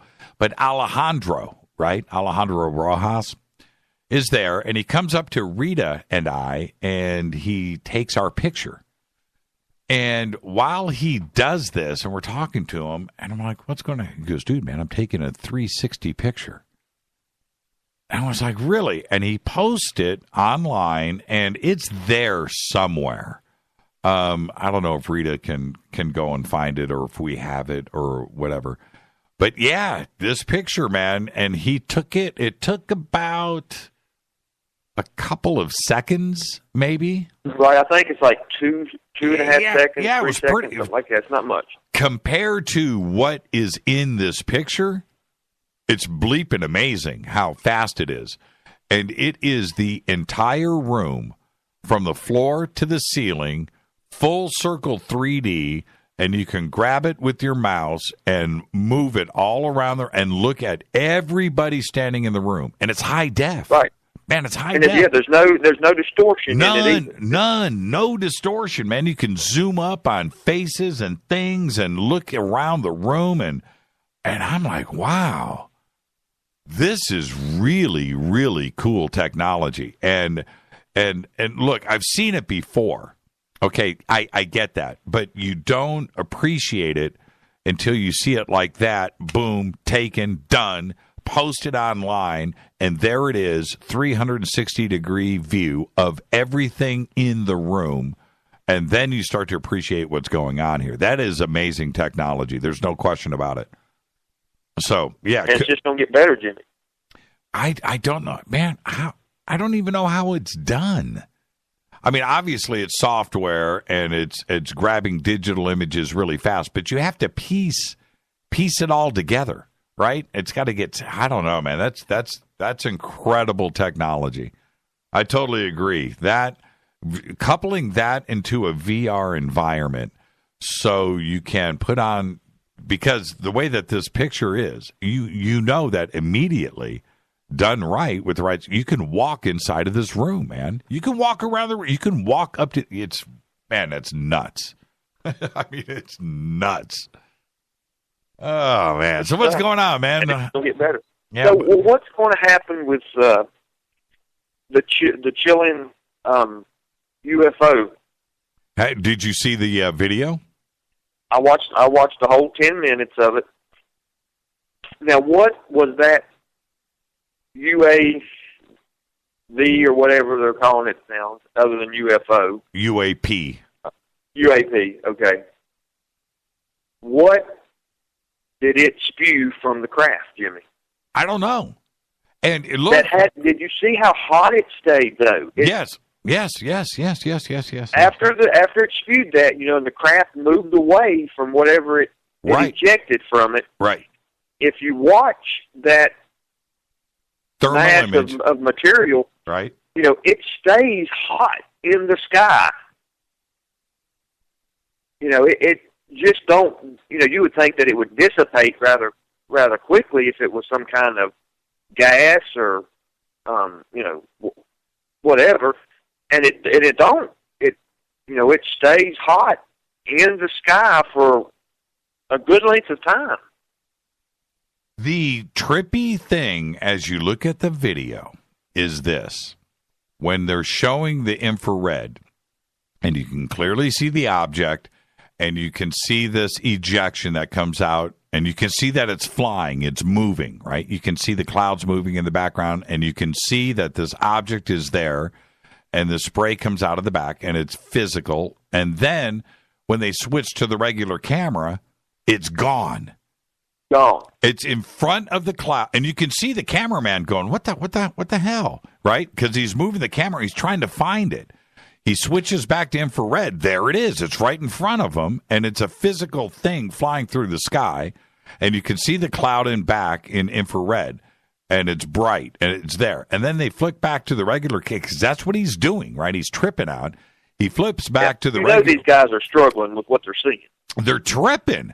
And so he goes back to the regular camera, and that cloud is now, that mist, whatever it is that's hot, turns to white, and it looks like a cloud in the background. And the object that is in the foreground with this mist is gone. And, man, I got to tell you, that's baffling. He's tripping because it doesn't look like it's very far away, and you can see it moving against the clouds in the background. You can see it. You can see the distance. You can see all the calculations going on with the telemetry, right, that's being fed. And then they flick back to the other camera, and it disappears, man. And they do it like in that 10-minute video. They must do that how many times? 20, 30, 40 times? They do it constantly. They do it a bunch. It's not like they're just switching over to some regular camera. That's HD. Yes, man. Oh, there's no question about it. And they're not seeing nothing. And you can tell when he's in infrared and you can see it and it's flying against the background and you can see it's there, it's got shape, it's there, it's an object, and it doesn't look like it's very far away from the helicopter, right? And then they flick to the regular camera and it's gone. And you can see him move the camera around like, wait a minute, it's supposed to be here, and he's searching for it. They go back to the infrared, and there it is, right in the center, right in the crosshairs. Man, that is a bizarre, disturbing video. But it's going to show you too, Jimmy, that I think more researchers are going to spend more time trying to film crafts, in the FLIR with the FLIR, FLIR, or infrared. Yep. So there's because you all had your all sighting out at Contact. Yep. You always using that, correct? Yep. There's something going here on. You there. have them, catching something else. Yep. I totally agree with you. So I totally agree with you. And do you remember the Mexico Air Force's video? Yes, video with they tried to say it was flames from some of the oil or the gas burn off and stuff like that. Now that I can deal with, because I go back and I look at that, and it looks to me like they're on that it's fixed. It's on the ground, and they're flying past it. I'll buy into that. But this video, this thing is flying through the clouds right next to the helicopter at the same speed. It's at altitude. It's at altitude. You can tell. You can totally see what's going on. So there you go. All right. Hey, Steve, I got to let you go. I got to get Les in here. That's right, brother. All right, my brother. Thank you so Jimmy, much. brother. Always. Thanks for the time. You're the best, man. Steve from Bluefield right there. Steve Bunker. All right. Les, what's going on, brother? Oh, man. Technology is amazing. I mean, it's amazing that now I can buy a FLIR for my iPhone. That's amazing. I know, right? $150, man. FLIR on my iPhone. Isn't that the most amazing thing? Yeah, technology is so great now. It's awesome. I mean, what a great show tonight. Just amazing calls. And did you hear Leslie Kean at the beginning of the show? No, I just got home at about 12:45. So 11:45. I'm sorry. So I don't even know what time zone you're in. I'm in Eastern. I'm 3 hours ahead. So that means you're making me do math. So you only caught the last hour and a half of the show. Correct. I got on about about 9 o'clock your time. Okay. Well, did you see the video from the Chilean Air Force that we've been talking about all night tonight? No, that's why I see everybody taking pictures, putting up pics of bombers and stuff like that. Fill me in. Well, Leslie Kean over at the Huffington Post did an article today. The Chilean Air Force released a UFO video today that they took 2 years ago. And they've been researching it for the last 2 years, and they released it today with with statements saying that they don't know what it is. And it's a crazy video, man. And that's what Steve and I were just talking about right now. I don't know. So Leslie came on at the front of the show during my rant about this video to talk about it. And she's just one of the best researchers out there, and pushing for disclosure too as well. And there's nobody more fearless than Leslie Kean and what she does. But she broke a pretty good story today. Woof. Leslie has always been and has been at the forefront of reporting on UFOs and such for quite a long time. I mean, she's been. I remember her back in the 90s. She was at the forefront. She's one of the first people I ever saw talking about UFOs. Yeah, and the one thing about Leslie, you don't want her on your tail, right? She's no. No. She is a serious journalist and a serious researcher, and this is I think this is gonna. This is one of those stories, and it's a video that we have to take a look at and try to figure out what's going on, because none of it makes sense. It's incredible. I'm sorry. Has anybody tried? Like, did the Air Force try to take samples in the air, or what exactly they left behind? That big cloud of stuff you and Steve were talking about. Yeah, they're still trying to figure that out. The thing is, all we have now is the video. No, the helicopter, I don't believe it was too far away, and I don't think that anybody knows what that mist was. And I don't think that there was any samples. There is a whole slew of scientists that have been looking at this from all angles, and that includes the French. They took a look at it. The French seem to, they're suggesting that it may be, the two spots may be from two jet engines. But what they are missing here is the helicopter tried to make radio contact. Right, the French said, it was a plane landing at Santiago airport. Well, there are strict regulations. If you are going to dump fuel before you land, you have to get approval from the tower, and you have to tell everybody what your intentions are, right? Right, and usually that's because they're about to, land heavy, and they're not allowed to land heavy for any reason. So, or there's problems with the landing gear, and you've got to dump your fuel so the plane doesn't blow up. Whatever it is, but you are communicating with the tower. Zero communication. Plane never landed at Santiago, by the way. The plane was not on radar. Well, we're calling it a plane. Let's just say the UAP. The UAP wasn't on radar. They didn't pick it up on the radar on the helicopter. They couldn't see it with the naked eye. They only saw it in infrared, and you see the cameras switching back and forth in this video.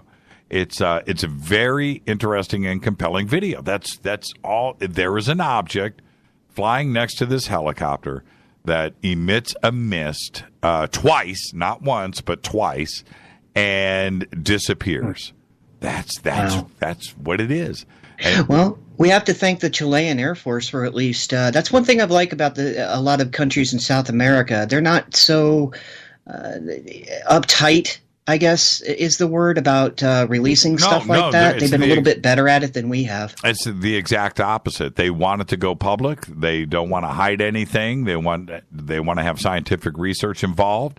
And they want to have a real investigation. They really, that's the exact opposite of how we deal with it here in the United States. So, yeah, I know. Yeah, you're right, man. What goes on down south isn't even close to what goes on here in the United States. Now, the next thing we're going to have to find out is why all of a sudden it has to be UAP and not UFO. Is it just more flashy? I mean, what, they have to call something different to give it more focus, or what? I mean, what's the deal with that? Well, I think that the reason why you have the different classification is because they know what they're dealing with. And I'm talking about the governments and the military. That's why. Okay. Unidentified flying object or unidentified aerial phenomena. That's a whole different feel to it, because a UFO could be a bird, but that's not phenomena. Phenomena is, and I can see that. Phenomena is more, you don't know what it is, and if it's it may not be a flying object. It could be something that we have no idea what it is, and I guess that does make more sense. Yeah, absolutely. So there you go. All right, Les, man, we're here. Take us out of here. Go ahead. I'm ready. Go. Yes, sir. Special thanks to Jon Rappoport and all the first-time callers in Fadernight who phoned home tonight. Fade to Black executive producer is Rita Kamurian. Special thanks to LJ3, that's me, Renee, Jonas, Mark. Thank you, Dennis. Thank you, Brother Bob. Announcers are Steve Harder, Gene Bateau, and Mark D. Kovar. Fady by Dale. Webmaster is Drew, the Geek. Music, Doug Aldrich. Intro, Spaceboy, spaceboymusic.com. Fade to Black is produced by KJCR for the Game Changer Network. Syndication is KGRA The Planet. And with that, for another week, Jimmy and I are out of here. Thank you so much, Les. Be safe out there. Happy New Year. Good night. This broadcast is only copyrighted 2016 by Fade to Black and the Game Changer Network.